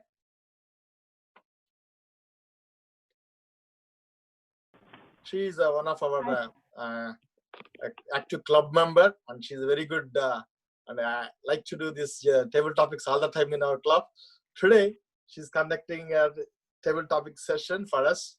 Sadhana, over to you. Hi, Srini. Thanks for entry. Can you hear me? A little louder is better. Not clear? Little louder. Little louder. How about now? We can hear you. Yeah, go ahead. No, it won't let you have to turn off. Okay. Sorry for that. Thank you. Yeah, we finished all the humorous contest speech. Now let's go into the next fun thing where everybody will enjoy. It is sort of a table topics. It's an impromptu speech, but because of the contest, we made it like an open book competition. So we have 25 topics already given to the contestants, and then they will choose. We will choose one of them, and then we'll give that. So the first contestant and the table topics is Amira. Are you there, Amira? Yes, hi. Okay. So, Tanu, can you give the number, please? 24. 24. Amira, your number is 24. The topic is patience is a virtue. I'll repeat. The topic is patience is a virtue. Over to you, Amira. Okay. Hi, my name is Amira. Just 1 minute. Okay, sorry, just 1 minute. I want to see if timer is there. I forgot to see that. Murali, are you back? Okay, Dev Morris, can you do the timer for us? Is it possible? So Srini, Murali is just done with the other meeting. He's going to hop in any minute. Maybe like I would like to see if Dev Morris is there, because the table talk. I want to have two different time. Dev Morris was official timer. Is there? If not, we'll depend on Murali. All right, Murali? Srini, we are all good to go to proceed to the next contest. Okay. So Murali, I think looks like Dave logged off. Murali, are you there? Yeah, small suggestion, Sadhana. What you want to do is you call the person, the title, the person name. I think that's a standard we have to follow. Yeah, once the topic is given, I will be. Once Murali says yes, we'll start, because timing is very crucial for the table topics. Good catch, Srini. Very good. Murali, Are you ready, Murali? Yeah, you want me to read out the instructions of timing or no need? Somebody already read out. It will be start. Yeah, it will be great. Yeah. Okay. Hi guys, this is Murali and I'm your timer for table topics contest today. So at 1 minute, I'll be showing exactly at 1 minute the green card, and at 1.5 minutes, I'll be showing the yellow card. Exactly at 2 minutes, I'll be showing the red card. After that, there is a grace period of 30 seconds. Otherwise, you will be strictly disqualified. Over to Srini. Okay, now I'd like to go giving the contest back to contest chair. Sadhana. Sure. Thanks, Restart Srini. the session. Yeah. Sure. Good catch that I didn't see the timer was not ready. That's good. So, Amira, are you ready? Yes. Yeah. Over to you. Okay. Hi, my name is Amira. I do believe that patience is a virtue. I think patience also has a lot to do with persistence and perseverance, because you have to, in order to have patience, you need to push through the things that are hard and the obstacles in order to remain calm and not lose your temper. One thing that I think patience has a lot to do with is a personal experience that I had when in my freshman year. I had never played field hockey before, and I decided to try out for the team. And it was a really scary experience for me because I had never played and I didn't know if I would make the team. And I had to be patient with myself because I knew I wasn't an experienced player. And in order to prepare for the tryout, I had to practice on my own and learn the skill on my own. So if I didn't understand the skill, I had to be patient with myself and not get frustrated so I could take the time that I needed to become an experienced player. And so since I had the patience with myself, I was able to make the team. And during my time on the team, I realized that it really paid off for me because I had learned about teamwork. I learned about a new sport. I got new exercise. I was a part of the Mount Hebron community from being on the team. So it really paid off for me to have patience.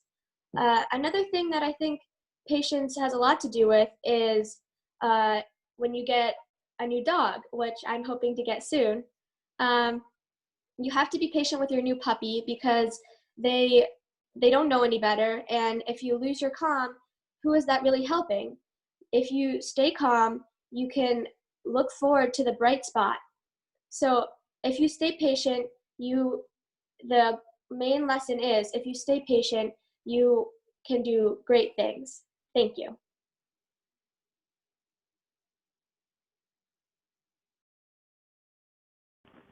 Thank you, Amira. We'll give 1 minute for the judges.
Sadhana or Srini, please move on.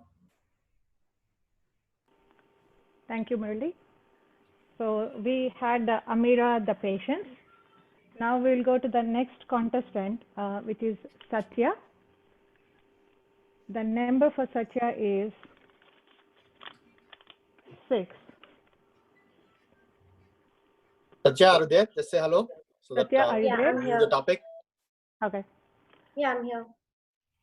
Satya, your topic is one man's trash is another man's treasure. One man's trash is another man's treasure. Over to you, Satya. Okay. Hello, everyone. This is Satya here. So, one man's trash is another man's treasure. So, when I initially think of this topic, the first idea which clicked into my mind is about the things which we use in our daily life. Isn't everything memorable for us or every item treasure for us? We purchase every item or a thing or a memorable gift with our own money, which is very precious for us.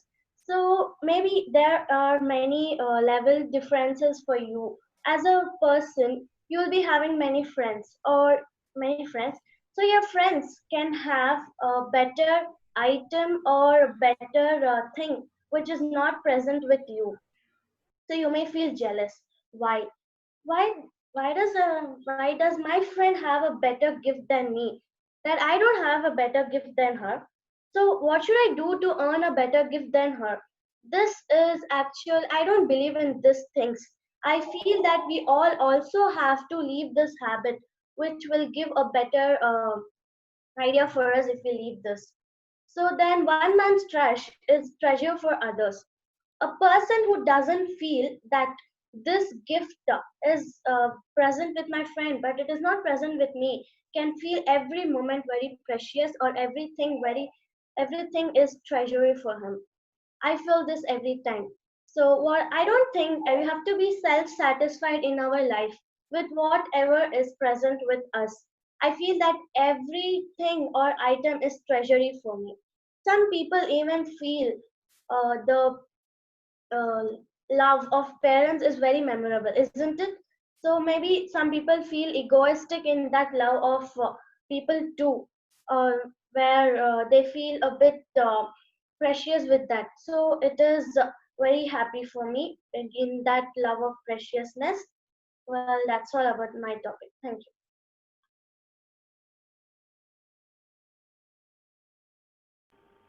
Thank you, Satya. The Satya, the treasurer. So we'll give 1 minute time for the judges.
Sadhana, please move on. Thank you. The next contestant is Maria, and for her the number? 2. Number 2, okay. Maria, are you there? Yes. Okay. Maria, your topic is the grass is always greener on the other side. The grass is always greener on the other side. Over to you, Maria. So the saying "the grass is greener" is on the always on the other side is what it means is that in humans, our main thing, what we always have is jealousy. Even though we don't like to admit it, we always have jealousy in our brain, in our mind. It's a part of our nature. So what jealousy is when you always look at something else, you look at someone else, and you are just jealous of them. So the grass is greener on the other side. Always, what it means is when you look at someone else, you believe that their life is better. It can be on a person, it can also be on a decision. On a decision you make when you have different choices, you make one choice, you always believe the other choice is better. You always want to go back in time and you want to change that choice. I always experience that. When I have to make a decision that's crucial to me, I always wonder, what if I go back in time and if I took the other choice? Would my life be easier? Would it be better in any way? And what this saying really tries to teach you is it's a negative saying. You don't want to live this way. You want to be grateful with everything you have, and you just want to be appreciative with what you have. You have to learn in yourself, and you have to try to get rid of that jealousy that is known in humans. You have to try to get rid of that personality, and you just have to be grateful with what you have, and you just got to be thankful and just be happy with what you have. Thank you. And the grass is always greener on the other side is something we should stay away from. Thank you. Thank you, Maria. We'll give 1 minute for the judges.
Sadhana, please move on. Thank you. So after Maria the Greener, the next contestant is Shriya P. And her number is 13. 13. Shriya, are you there? Yes, I'm here. Okay, Shriya, your topic is don't put off until tomorrow what you can do today. Don't put off until tomorrow what you can do today. Over to you, Shriya. Hi, everyone. I hope you all are doing well. The proverb that I received today is don't put off what you can do today until tomorrow. And what this proverb means to me is that it is really important to start something you always want to achieve. It's important not to put it off, and it's important to be consistent with it. Because if you keep telling yourself, oh, I'll do this tomorrow, it's very likely that the next day you will be like, oh, I'll put this off tomorrow. And what this causes is a cycle of procrastination, and this will ultimately cause you to lose motivation in achieving your dreams or goals, and it will, as a result, cause you to never actually achieve what you wanted to do. Yes, starting can be difficult to do, and starting can take time, but you should know that starting is very important. And once you start, the rest of the process will become easier.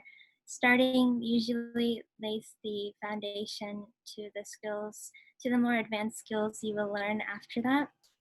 So it is very important to just start, to don't worry what if I'll fail, because you never really know. And once you start, you will find that the process is easier, you won't feel overwhelmed, and you will be able to achieve what you wanted to achieve. When I started driving, I was very overwhelmed and intimidated with all that there was to learn. But soon I told myself, just believe in yourself, just get started. Let's see how it goes from there.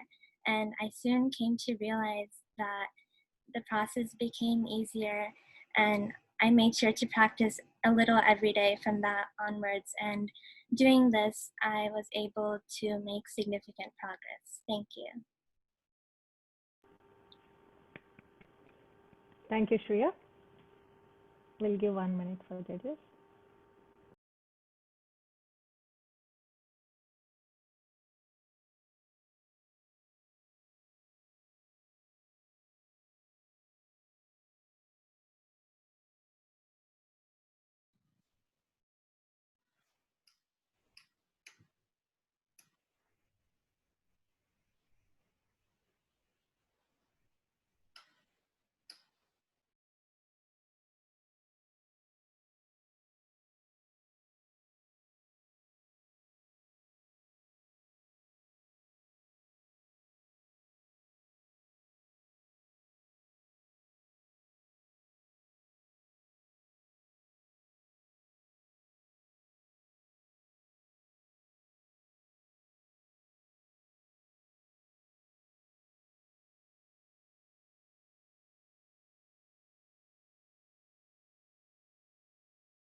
Sadhana, please move on.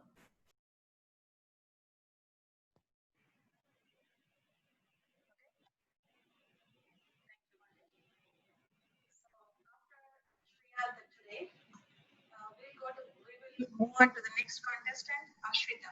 Ashwita, are you there? Yes, I'm here.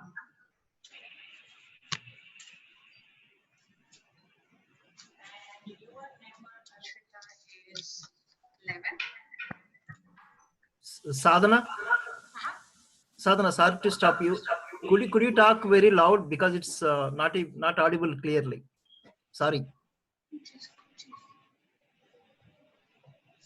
Okay, can you hear me? Yep. Yeah. Okay. Ashwita, your topic is, if you want to go fast, go alone.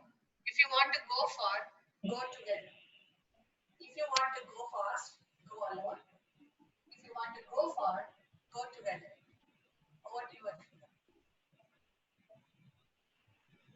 Hi everyone, my name is Ashrita and here I am.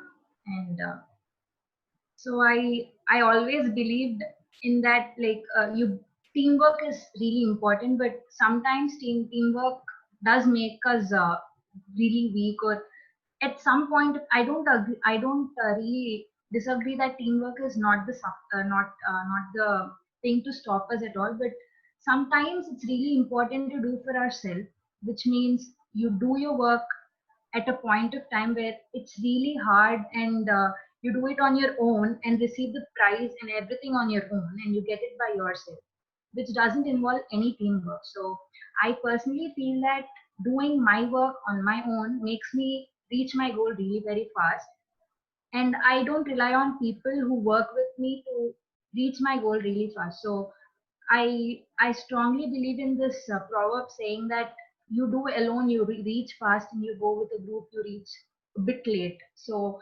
coordinating everyone together to make your own group and make your own goal success is a bit of time based process or time lagging process. So you do want to reach your goals, just do it alone. Break all the hurdles around you and just run fast, dream your own thing, and you need not cross check with others like what are you doing and what you're not. So the only thing I would tell everyone, or I would just share my experience on, is that once I just had a I'm really good athlete, so I was running, and I could run for 100 meters. So I just went on. I got first prize, and once I went on a relay, which means I got selected because I was first in the 100 meters run. So once I went on a relay, I had a team pressure on me, which means if I couldn't run fast, my team will lose. So this made me really pressurized, and I could not run so fast. So teamwork does make us a bit pressurized, and makes our work done late. So I strongly believe in the proverb which Sadhana auntie gave. So thank you. Have a nice day.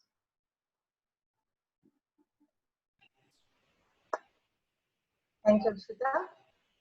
We'll give 1 minute for judges.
Sadhana, I think 50% of the contestants done. First 5 are done. Please move on.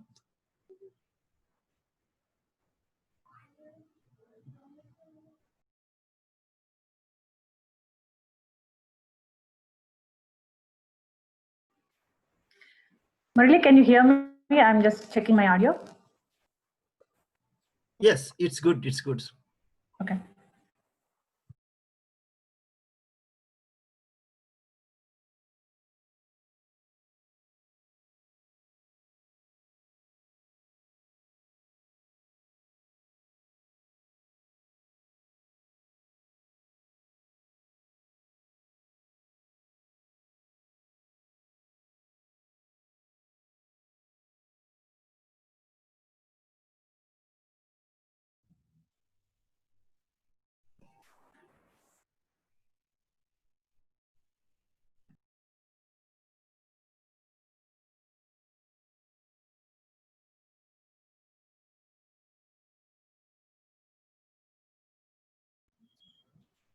Sadhana, we are waiting on you, I think. One thing I thought there are 10 only. Sorry about that. Looks like we have 9 more to go.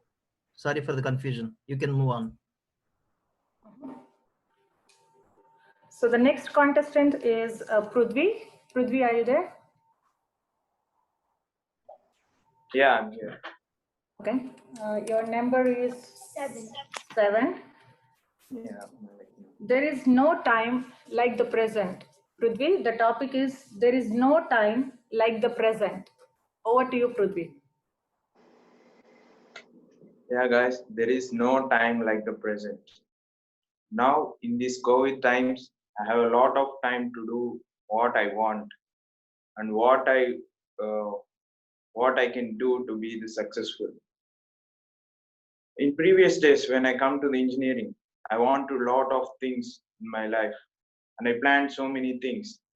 But I was distressed. I was messed up with some other things like I want to write the exams, I want to do my academics, and I want to do the work at home.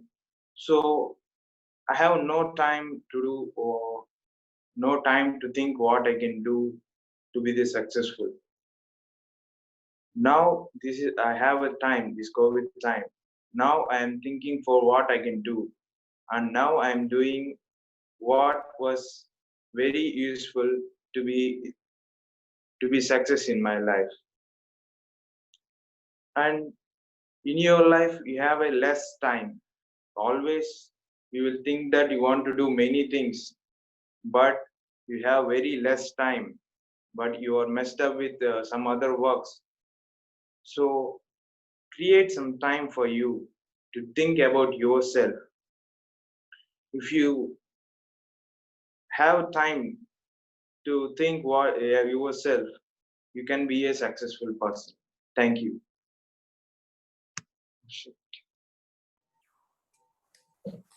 Thank you, Prudvi. We'll give 1 minute.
Sadhana, could you please move on? Thank you. After Prudvi, the president, the next contestant is Anvesha. Okay. Anvesha, your number? 23. 23 is, okay. Anvesha, your topic is fortune favors the bold. Your topic is fortune favors the bold. Over to you, Anvesha. Thank you. Fortune has a lot to do with just luck. And although luck plays a large part in how our future unfolds and how our dreams come into reality, so does our own actions. And I think that being bold and chasing your dreams and making your dreams a reality is definitely something that is important in creating your fortune and determining how your future unfolds. One way in which I'm bold is that whenever I drive past someone running, I always yell hi at them because one day I hope to be a good runner. I hate running. I'm extremely slow, but I think that by bringing happiness into someone's life, by saying hi or cheering them on when they're running, I'll be able to receive the same happiness in return. So I'm bold by saying hi to them. A lot of my friends are embarrassed when I do this, but I think that it's important to give in what you expect in return. So I think that maybe by encouraging someone else when they're running, one day I'll be a good runner. Thank you.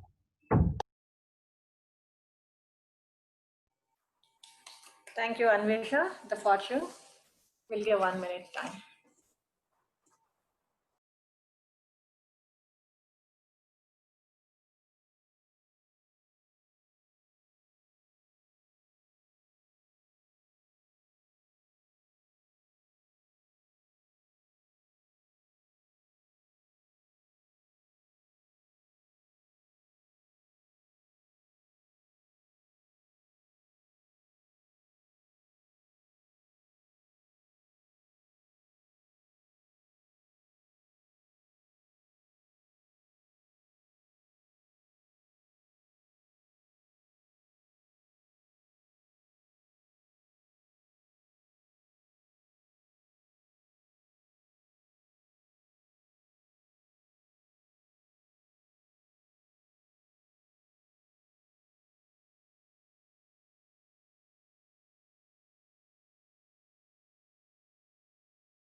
Sadhana, could you please move on? Okay, thank you, Murali. So after the president of Mount Auburn, Anvesha, the first year, now we will move on to the YLP president, who is Anish. Anish, are you there? Yeah. Okay. Anish, your number is 8. Okay, Anish, your topic is 2 heads are better than 1. 2 heads are better than 1. Over to you, Anish. Everyone, my name is Anish. I got the topic 2 heads are better than 1. I think this is perfect. 2 heads are better than 1. When I go to school, I go to a magnet school, right? So a lot of group projects and things are encouraged, right? So when you do a group project, right? I used to be the antisocial kid who's like, no, I'll just work by myself. I'll cater my own way. I'll do my own thing, right? And then I met one person.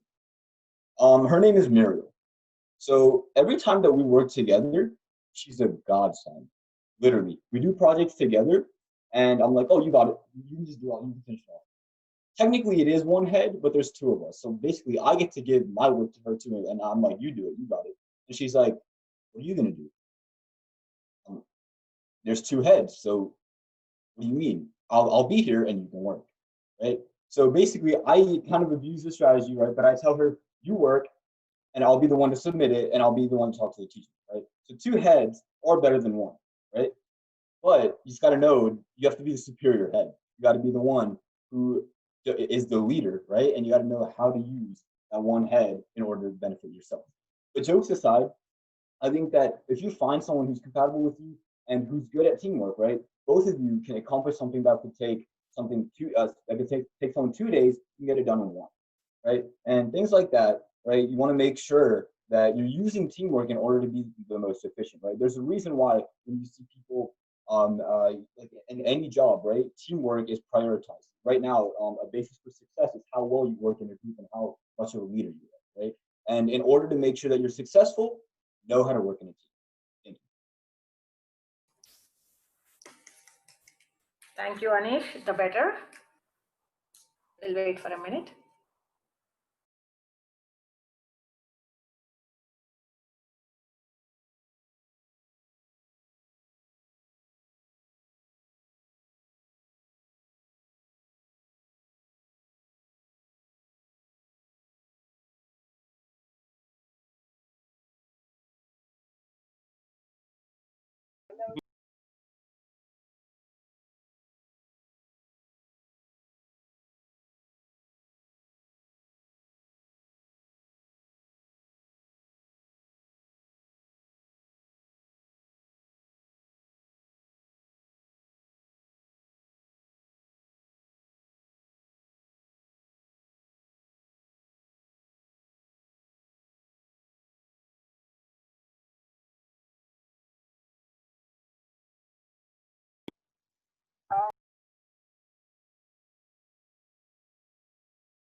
Sadhana, could you please move on?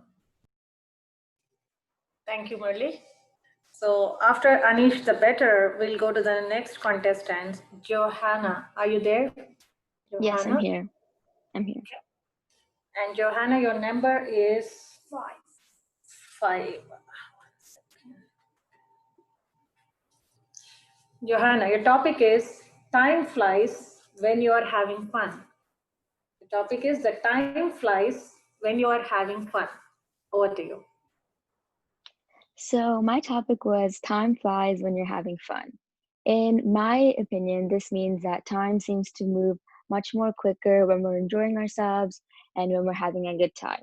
Like, for example, when we're going to our friends' birthday parties and we're playing games and we're having a good time with them, and we don't realize that so much time has gone by until our parents come to pick us up, and we're like, how did that much time just go by? Because when we're bored at home, time seems to take forever to pass by. We're always looking at the clock, even when we're in class and we're bored and the teacher's talking forever, and we're looking at the clock, and it seems like a minute is actually taking 5 minutes to go by. While when we're having fun, a minute only takes like 20 seconds to go by. So I feel like if when we're enjoying ourselves, we don't pay attention or put too much emphasis on having fun, we're just trying to live in the moment. And enjoy what we have of ourselves, because we know that if we don't enjoy it now, we might not have that time to spend with others in the future. And so I feel like, in my opinion, we lose track of time when we're enjoying, and we have to live in the moment to make the best out of a fun situation. Thank you.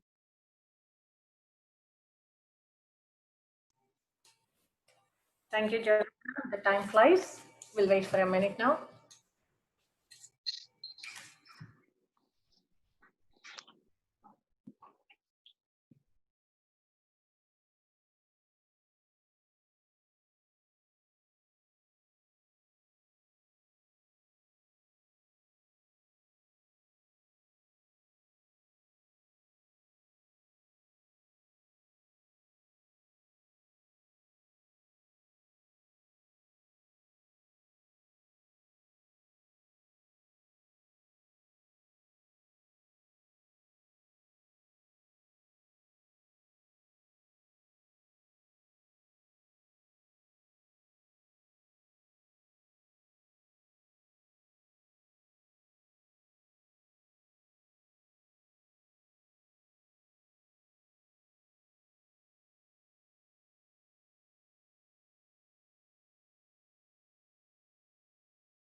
Sadhana, could you please move on? Okay, thank you, Murali. After Johanna, the time flies. We'll move on to Sruja V. Sruja, are you there?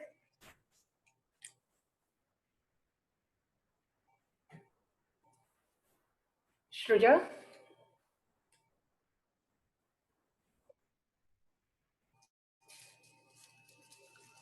If not, we'll go to the next one and we'll come back to her. She's there. She just muted. Oh, she's muted. Okay. Yeah, Thank you. hello. I'm here. Hi, Sruja. Your number is 1. Sruja, the topic is where there is a will, there is a way. Where there is a will, there is a way. Over to you. Am I audible to everyone? Yeah, okay. Hi, Mr. Contester, Chief Judges and Judges, contents and officers of our club, honored guests, and my dear fellow Toastmasters. My name is Sruja Gutla, and I'm presently based at Hyderabad, India. The topic that have been given today is where there's a will, there's a way. Everyone might have been thinking, what is meant by will? And it's having a something different meaning. So here, I'd like to say clearly that will means the confidence in you. Yeah, when I was small, like 6 to 7 years, I was below in the confidence level. Everyone used to find out me. Yes, are you a confident girl?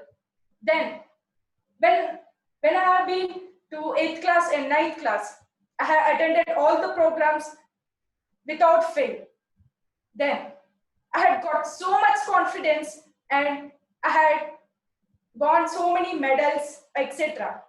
I want to share some experience in my life. When I was small, like 6 to 7 years, then I have seen that my brother is riding a bicycle. My friends are riding the bicycle. The topic came that why can't I ride the bicycle? Then I was jealous and I started to think then. We were living in the colony, which is having a high slope. Then I have taken my brother's cycle without telling to him, and I went to the slope and by catching the brakes, and I had gone through the slope. Then I thought that I'll get some hurts, and thereafter I have done it, and I've said proudly, yes, I can do it. Then I would like to conclude that there's a will, there's a confidence. We'll do it. We'll have to dare a good thing in our heart. Thank you. Thank you, Sruja. The will. We'll wait for a minute.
Sadhana, could you please move on? Thank you, Murali. After Sruja away, we'll move to the next one, Christina. Christina, are you there? Yes. Okay. And Christina, your number is 18. 18. Okay. You can't always get what you want. You can't always get what you want. Over to you, Christina. You can't get what you want, what you always want. One of the most popular things right now is the theory of manifestation. And that's basically saying that if you believe you're going to get something or you believe you're going to become something, something in the world will magically allow you to receive something. So for example, people are like, I will become famous, I will become skinny, I will get a boyfriend, and the universe will grant that to you. And a lot of people believe in this because of what they call quantum physics, which is clearly a misuse of the word. But I have several problems with this because you can't get what you want, because to receive something, you need to put in hard work and effort. And there's also that factor of luck. And those aspects of the equation, you can never get it 100% correct. And that's why you can't rely on something 100%. And that's why manifestation is completely useless. So you can't get what you always want. Thank you. Thank you, Christina. Always to get. And we'll wait for a minute.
Please move on.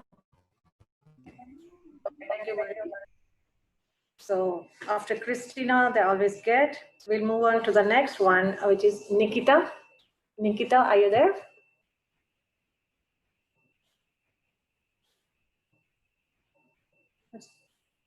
Yeah, I think she's there. She's in mute or whatever. Nikita, can you unmute yourself? Hello, Please? am I audible? Yes, we can hear you. Yep. Nikita, your number is 15. 15. Okay. Easy come, easy go. Your topic is easy come, easy go. Over to you, Nikita. So, easy come, easy go.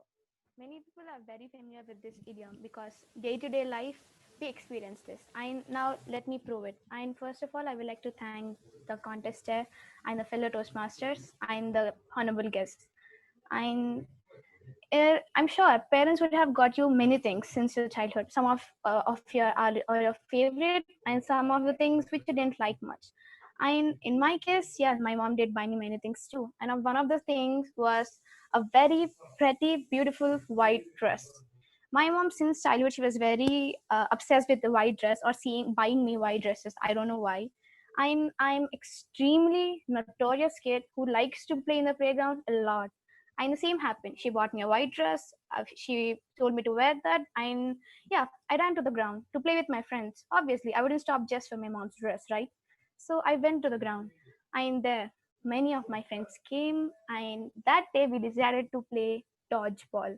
You know, the games which involves many fallings, rises, and jumpings, and everything. Yeah, I did play too. And I did fall. I unfortunately my white dress for some reason were looking black and dirty. Yeah, I went home and my mom was very shocked, very shocked and annoyed. And she's, of course, I was a kid. She will not hit me, right? So she was just glaring at me. If the glare could kill somebody, that day I would be dead. She was glaring at me hardcore. And then yeah, she washed the dress, and after that she learned a lesson. She never bought me a white dress again. And that day she realized, like, whatever I like, she started buying me those things, because the things I like, I always keep my precious things very close to me. I have other few many toys or something which I always keep with me, which are very precious to me. But the things which is not my favorite, which my mom bought for her own sake, I'm not going to keep. I'm not responsible for that, right? I'm not, of course, going to take care of that. And through that she learned, like, whatever I get easily, I'll not keep them safe. But if that's my favorite, I ask my parents, I ask them, I request them to buy that for me, that will give me satisfaction and I will keep them safe. So that's the proof I got from my life. Thank you. Thank you, Nikita. The easy come. We'll again observe for 1 minute.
Sadhana, could you please move on? Thank you, Murli. So after Nikita, the easy come. The next contestant is Siri. Siri, are you there? Yes. Okay. Siri, your number is 14. 14. Okay. Hope for the best, prepare for the worst. Siri, your topic is hope for the best, prepare for the worst. What do you say? Yeah. Thank you, Sanjana. Greetings to everybody present here. Greetings to the Toastmasters, guests, and all the judges. My name is Siri, and I'm just an 8th grader. Today, my topic for the table topic are hope for the best, but prepare for the worst. I can tell a short, my own experience about this.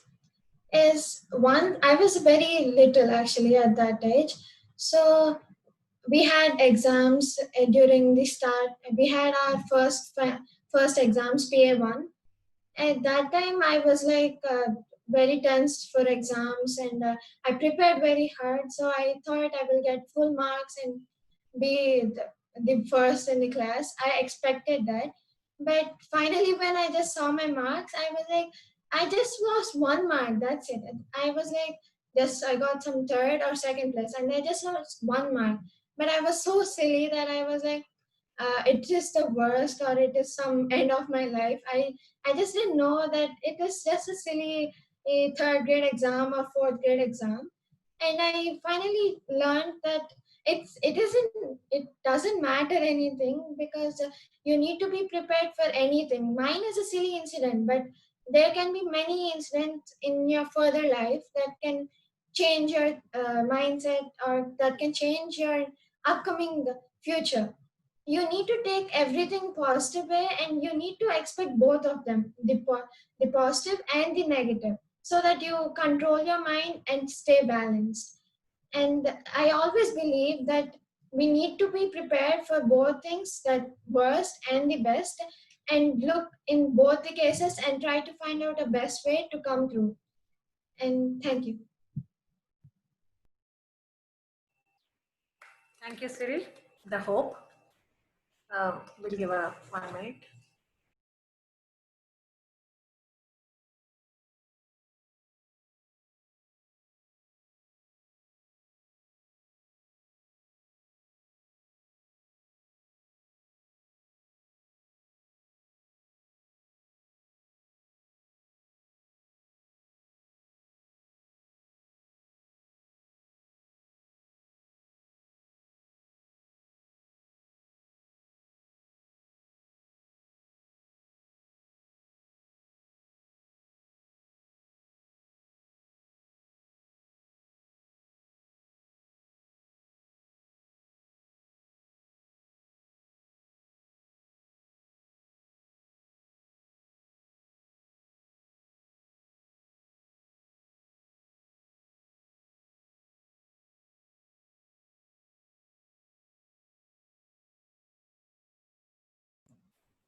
Sadhana, could you please move on? Okay, thank you, Murli. So after Siri, the hope, the final contestant, the last but not the least, ladies and gentlemen, the Keith, are you there? Yes, sir. Okay. So the Keith, your number is 3. Let's see, next. 3 is already done. Can you do it? 16. 16. There's no such thing as Okay, there is no such thing as a free lunch. Keith, there is no such thing as a free lunch. Over to you. There's no such thing as a free lunch. Economics always comes back to me, huh? The real idea of there's no such thing as a free lunch is that everything has a cost. Even if you go to a food shelter and grab a plate, who provides the food? To you, it may be free, but behind the scenes, in the shadows, someone has to pay for that food. Someone has to make that food, create it, place it in that can, make the food. Who's hiring those employees, those volunteers? Who's paying for the place that you're at, the shelter itself? And this is a huge problem we face today in our society. Who pays? Because no one wants to pay. If it's free in your sense, in your small world, you may benefit your small world. But in the grand scheme, the aggregate, everyone is going to become at a loss because no one wants to take a responsibility. No one's accountable anymore. If people come out and just start taking everything, then no one will have anything else. The common good will become depleted and no one can take or freely have what they want. People give up certain liberties to gain certain liberties, give up some freedom to gain protection. It's the basis of what America is built on. But if people don't come out and become accountable for their actions and what they use, then the benefit's going to run out. And who's going to pay the cost? Thank you.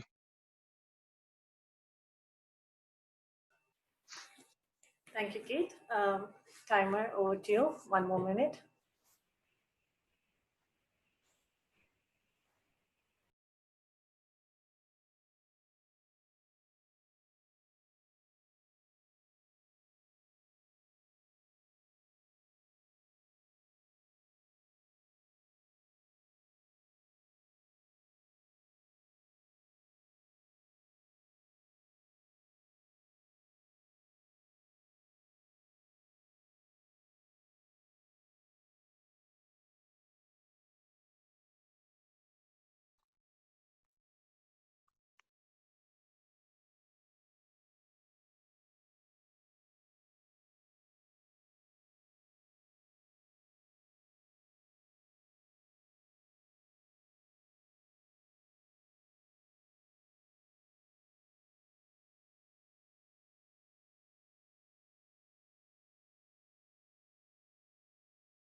Sadhana, over to you.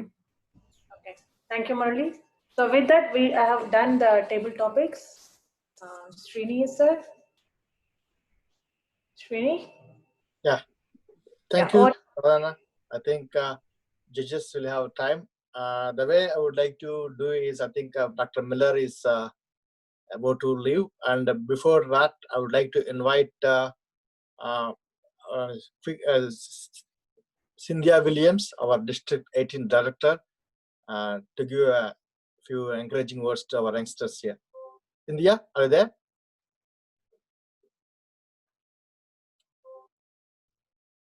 Yes, can you hear me? Before you get into that, just want to remind the judges, please email your results to the ballot counters and myself.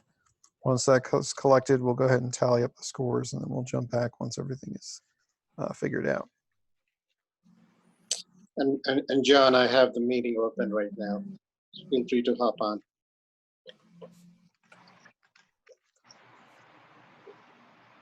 Yeah, Cynthia, are you there? Yes, can you hear me?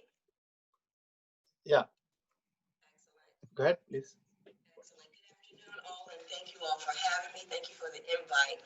My name is Cynthia D. Williams. I am the District Director-elect coming into District 18 for the 2021 year. So I'm excited and I'm honored to be amongst so many great youth speakers. You guys are awesome. I just want to say continue to keep up the good work, continue to speak in front of familiar and small groups, and continue to build the confidence. I see it vibrantly showing throughout all of you guys. I was able to sit through the table topics and was truly blown away. I heard a little bit about how to easy come or easy go, how to build your confidence, not to put off tomorrow what you could do today. I also heard a little bit about hope for the best and plan for the worst. So I'm truly amazed at how you guys responded right off the cuff. So truly with this impromptu speaking, you guys did an outstanding job. And again, I am truly honored for the invite and to be amongst so many great speakers.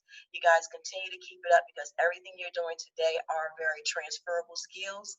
And I can see you changing the world. So thank you for that. Thank you, Srini, back to you. Thank you, Cynthia. I think it is a real table topic I gave her because I was like, no, didn't know whether at what time she'll be joining. She was supposed to be in the middle of judging. So it is a real table topic. I gave it to her. I said, hey, Cynthia, you need to speak up. I'm learning from you guys. I'm learning from you all. Thank you again. The real time table topics, that's how it works for you. A lot of times it happens. And that's why you need to be practicing table topics. So now I would like to invite our Dr. Miller. I gave a list. There are like during the program and for last few years, I have to say, they really helped me to make this program to move forward and make it interesting. I would like to invite our Dr. Miller to announce those names. They're all Mount Hebron students who helped this program to reach from the stage like I was nervous to come to high school to the point where we're conducting online session. At any point after things are happening, these people are there to help me out to make it happen. Over to Dr. Miller. I'm honored that I get to present the awards today. It was a wonderful morning listening to you, and I'm so proud of all of you, and you all really deserve a big round of applause for everything that you've done. So I'm so proud of you.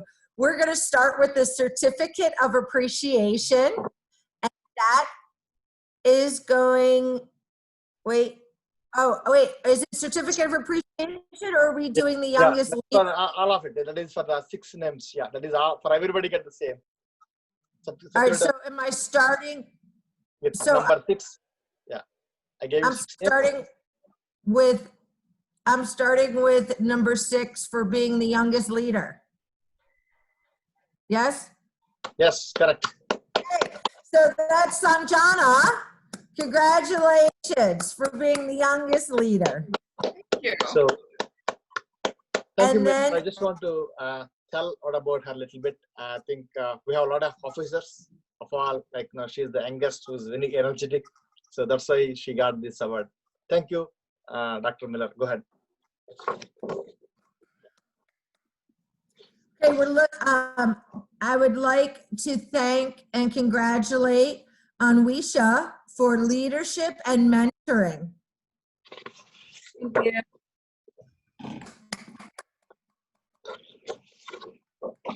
And because she's my daughter, I do not want to speak a lot about her. Maybe others can speak. Next is, yeah, go ahead. Yeah. I could tell you how wonderful she is, how eloquent and kind and caring, and how I'm so glad that she was involved, because really it's through her that I got all the details of the program. So, okay, for making sessions lively, Christina. So I would like to talk about her. Like, thing is, like, no, a lot of times, even last year or the period, this award is for the whole 2 years program. Like, I've selected a few people who really made the difference in the programs. A lot of times it goes slow. Like in the middle of the year, people will be leaving for sprint programs, and like suddenly people will be joining from somewhere. Like the initial people will be leaving, and this lady came and always make it interesting. Like when she comes to the meeting, it's like a funny talking, and that time like all these leaders will be fighting each other. And table topics was the best time you want to be there. This is not the way they do it. In the real time, always we have jokes, full of jokes. Table topics is the way they pick on each other. I think Christina is the best in that. For that, she got this all, making the things lively. Whenever she's there, that day is like a lively week. Yeah, next one. That's great. So for mentoring and being one of the best officers is Sahil. So Sahil was a wonderful speaker. Today we have seen him. But moreover that, he's very good. I found he's a talent.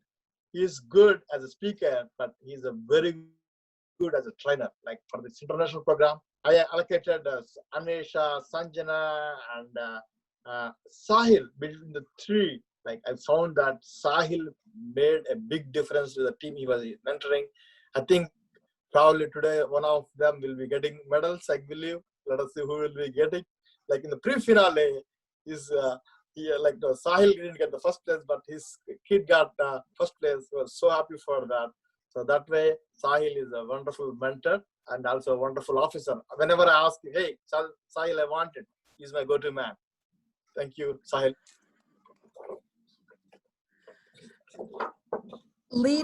Leadership, we want to congratulate and thank Justin. Thank you, Justin, for your wonderful support throughout the program. He was the founding president officially from Mount Hebron. When I started, I was thinking like, okay, who should be the one getting it? Actually, I interviewed him, but then I said, okay, man, you need to find the words. So you need to do whatever you want. So it's all about election. And he convinced everybody. I think he became of course, he was the eligible person to be a president. His presence motivated, even though these guys plays like 3 different sports, still he used to manage to come for half an hour and leave. So Justin really deserved this award. Thank you, Justin, for making it wonderful for all of us. Even though you're having so many other stuff, still you made it to here. And the first president, we always the first. And thank you. And I'll be mailing all your certificates to your house address. Don't worry. I wish it would have been in person. Next one. And I'd like to present the certificate of appreciation for leadership to Chintan. Chintan, thank you. So this, I can maybe, if you give it a chance, maybe I'll speak for 10 minutes about this guy. He guy was when I was really struggling to understand the whole concept of the high school and how things work and all, he explained me everything. Even now also, when I run this summer internship program, I called him, hey, Chintan, I need help. He's always there for me. And he was the one who translates what I speak into the words, what kids can understand. So that's why I think he deserves this award. And also, he was the champion for the first time we did the YLP as a pilot. Thank you, Chintan. Say hello to us. So Srini, we got all the results in. I'm going to jump off and we'll tally it up and we'll be back once everything's complete. Wow, good. Now, with that, I would like to invite, I think it's a surprise addition to a lot of people who may not know, he's not only chief judge, he was the one who ran the program most of the times this year. is Mr. John. I think this is our team. I think I have to say this because most of the times I was absent. I went to India. I was kind of busy with the things. John was there. Like wherever he was there, he was run this whole program this year. I had to say he's did more than me this year. Thank you, John. Over to you. He stepped off to do the judging. Yeah. Okay, that's fine. I think he got.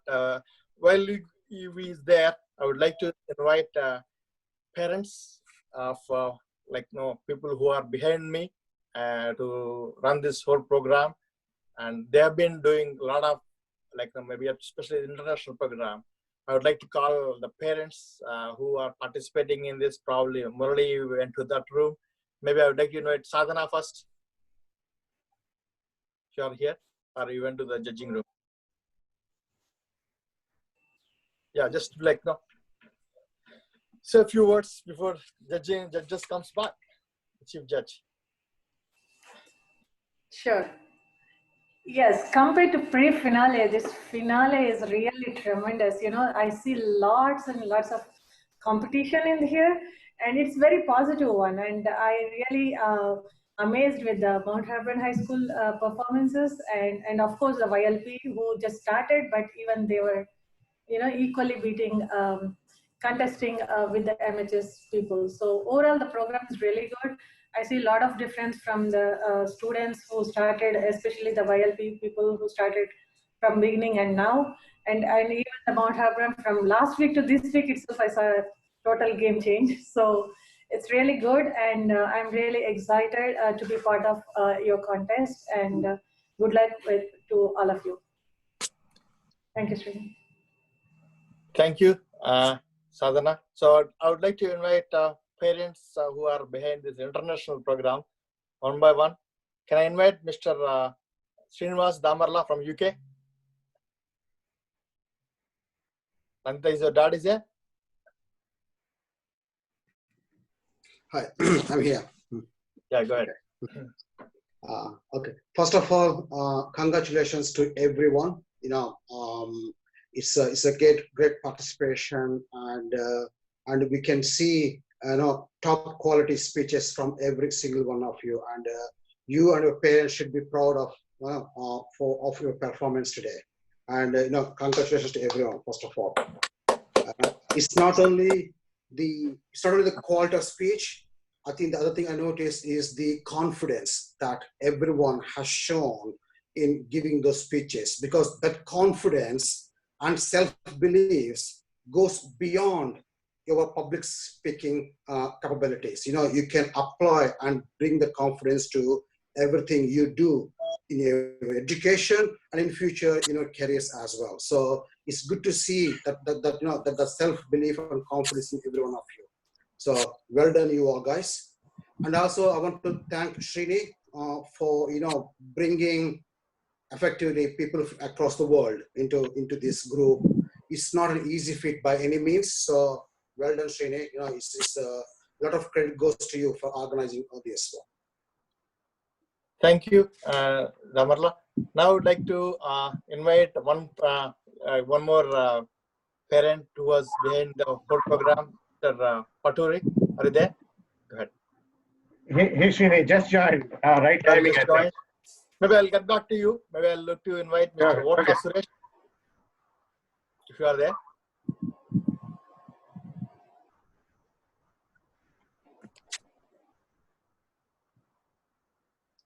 Suresh, are you there? Ashtini? Yeah. So we'd like to share our experiences and how you have seen the finale compared to pre-finale and quarter finale.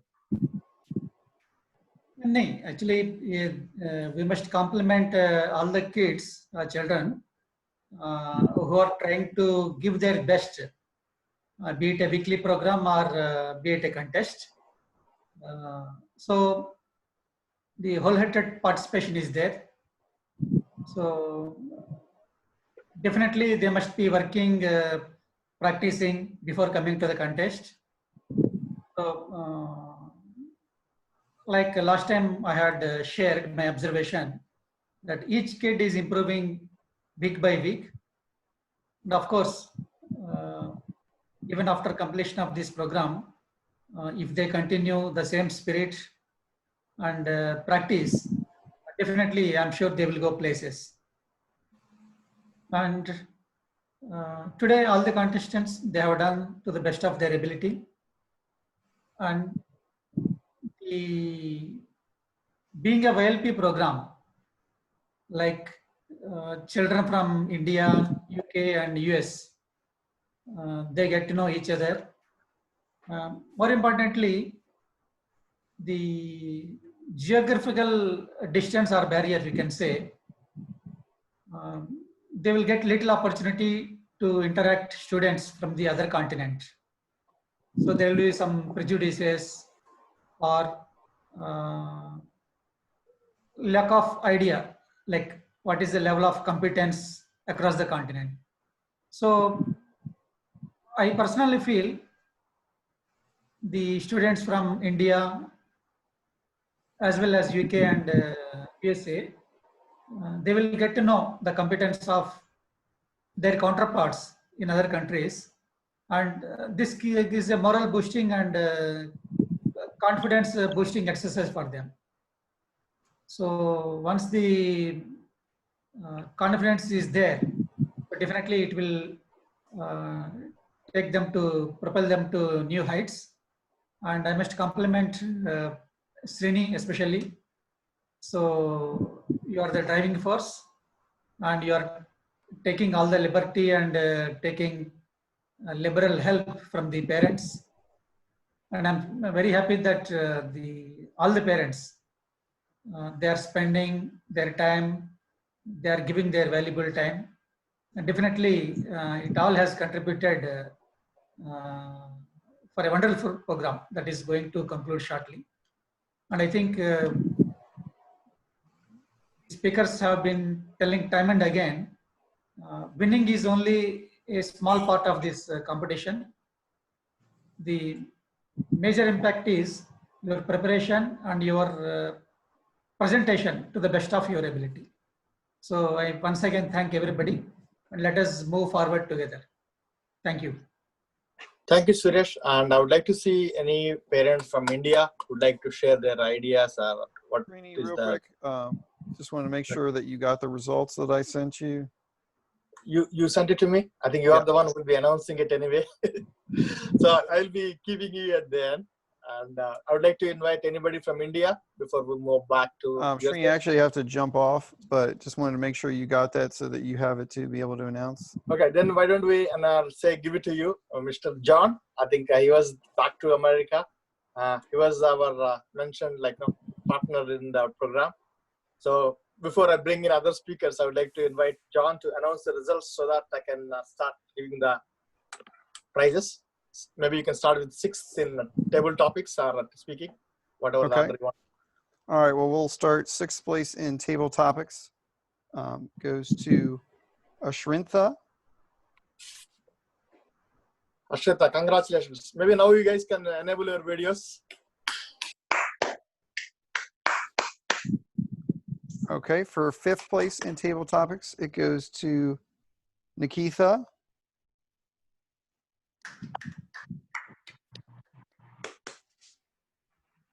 Fourth place in table topics goes to Johanna.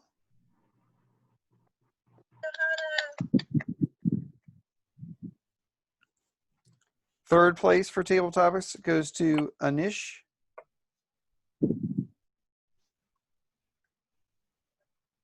Second place in table topics goes to Anwesha.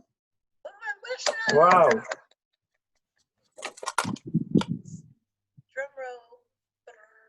And our first place winner for table topics is Keith. Keith! Wow. Hello, Keith. So you can say hello. Hello. I'd like to thank this win to Sahil. We spent countless hours going over each table topic. You know, he's really been my right-hand man in all this. I could just imagine him 6 feet away from me right now. It's been great. Thank you, Keith. I think that's good. That's a winning speech. So now let's go back to speeches. Okay, so for the humorous contest, the 6th place goes to Nihar. Nihar, say hello. Speakers, maybe you can say hello so that you can be in the video. Hi. Maybe you can just say hello so that I can present you the award at the same time. Yeah. You can be there in the video too. Thanks. Yeah. Next one. Okay, our 5th place speaker is Rohit. Rohit.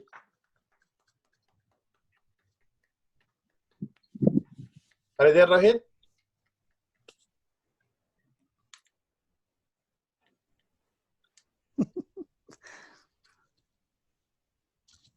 The next one. Our fourth place speaker is Roshir, R-U-C-H-I-R. Rochir. Rochir.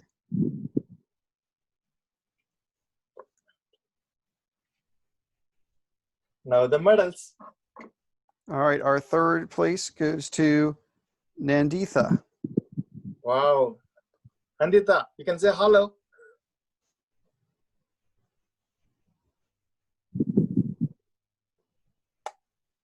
Are you there, Nandita? Yeah, I'm here. Yeah, that's the only way we can record you, that you are the winner. Another trick, guys. Okay. Our Now, 2nd place goes to Siddharshan. wow, Sudarshan. Good job, good job. Now the actual medal. And our 1st place goes to Sanjana. Wow, Sanjana, got it. Wonderful. Thank you. Thank you. So she was after me. So whole week. So now she made it. Wonderful. Now I can give. She's eligible for that. So maybe I have some share in that. I was just kidding. This all goes to her. Yeah, okay. So thank you, John. Do you want to say a few words before you say bye to your team? I'm saying your team because you are the one who built it this year. Absolutely. I'll just say very quickly, it's been a wonderful experience getting to participate with you guys in this process, getting to know you, learn more about you. I've learned a lot from your speeches that I've heard throughout the year. It's just been great to kind of get an understanding of your perspectives because, this whole pandemic and everything that we've gone through has been difficult for everyone, but it's just interesting to get a perspective from kind of the future generation and see how you guys are thinking about these things and what the impact it's going to have on you and how you're going to want to change the world in the future and hopefully make it a better place for all of us. It's been great though to get to watch you guys learn and grow and develop.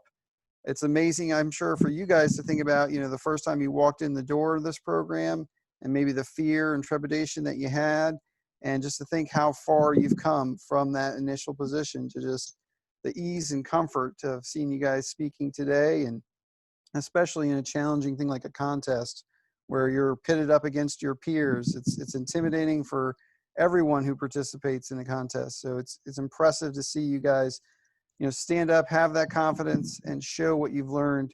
And it's, I've been some fantastic speeches today. So we've really seen you grow, and we're excited to see you guys continue to develop these skills.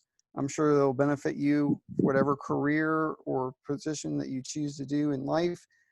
Public speaking is very valuable, as well as the confidence that you have that comes from this as well. So make sure to continue to share your thoughts, share your minds, and help make the world a better place. Good. Thank you, John. Thank you, John. So don't go anywhere. We have 2 more medals for the captains. So that we are going to announce it shortly. Before that, I need to do some counting based on the results John sent it. I'll be giving the medals to captains. So we have 3 captains today: Sanjana, Anvesha, Sahil. So the cumulative average scores will be the one that will be deciding. Let us say who got the highest marks. So I have a sheet here saying that yellow, white, orange, that is the team names. So if somebody got 6th place, they get 6 points. Somebody gets 2nd place, they get this one thank you all judges. Thank you, James. Thank you, Caroline. And before I would like to say, I think your presence made a lot of difference, and you do not know how much made that ease to me. Like it was kind of like I was wondering like who will be able to come for the Zoom. And thank you, Manjula. Thank you, Gopi. Especially thank you, Cynthia, for making it the last minute, even though I sent you invitation and giving a speech today as a table topics. So wonderful. And of all the parents, thank you all. That don't if you can stay please. Thank you all the judges, Murali and Paturi. You guys did a wonderful job behind the scenes. So before I move on to the last one, the team event, while I'll be calculating that, I would like to invite our Sadhana to interview the captains. Sadhana, are you there? 3 captains.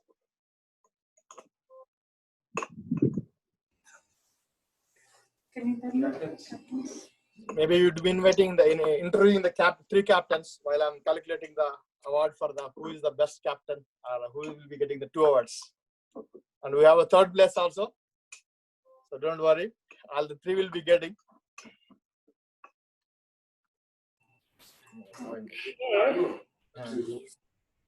I do not have a calculator.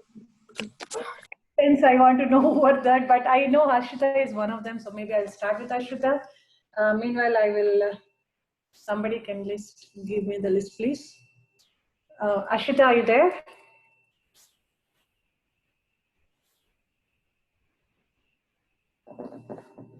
Okay.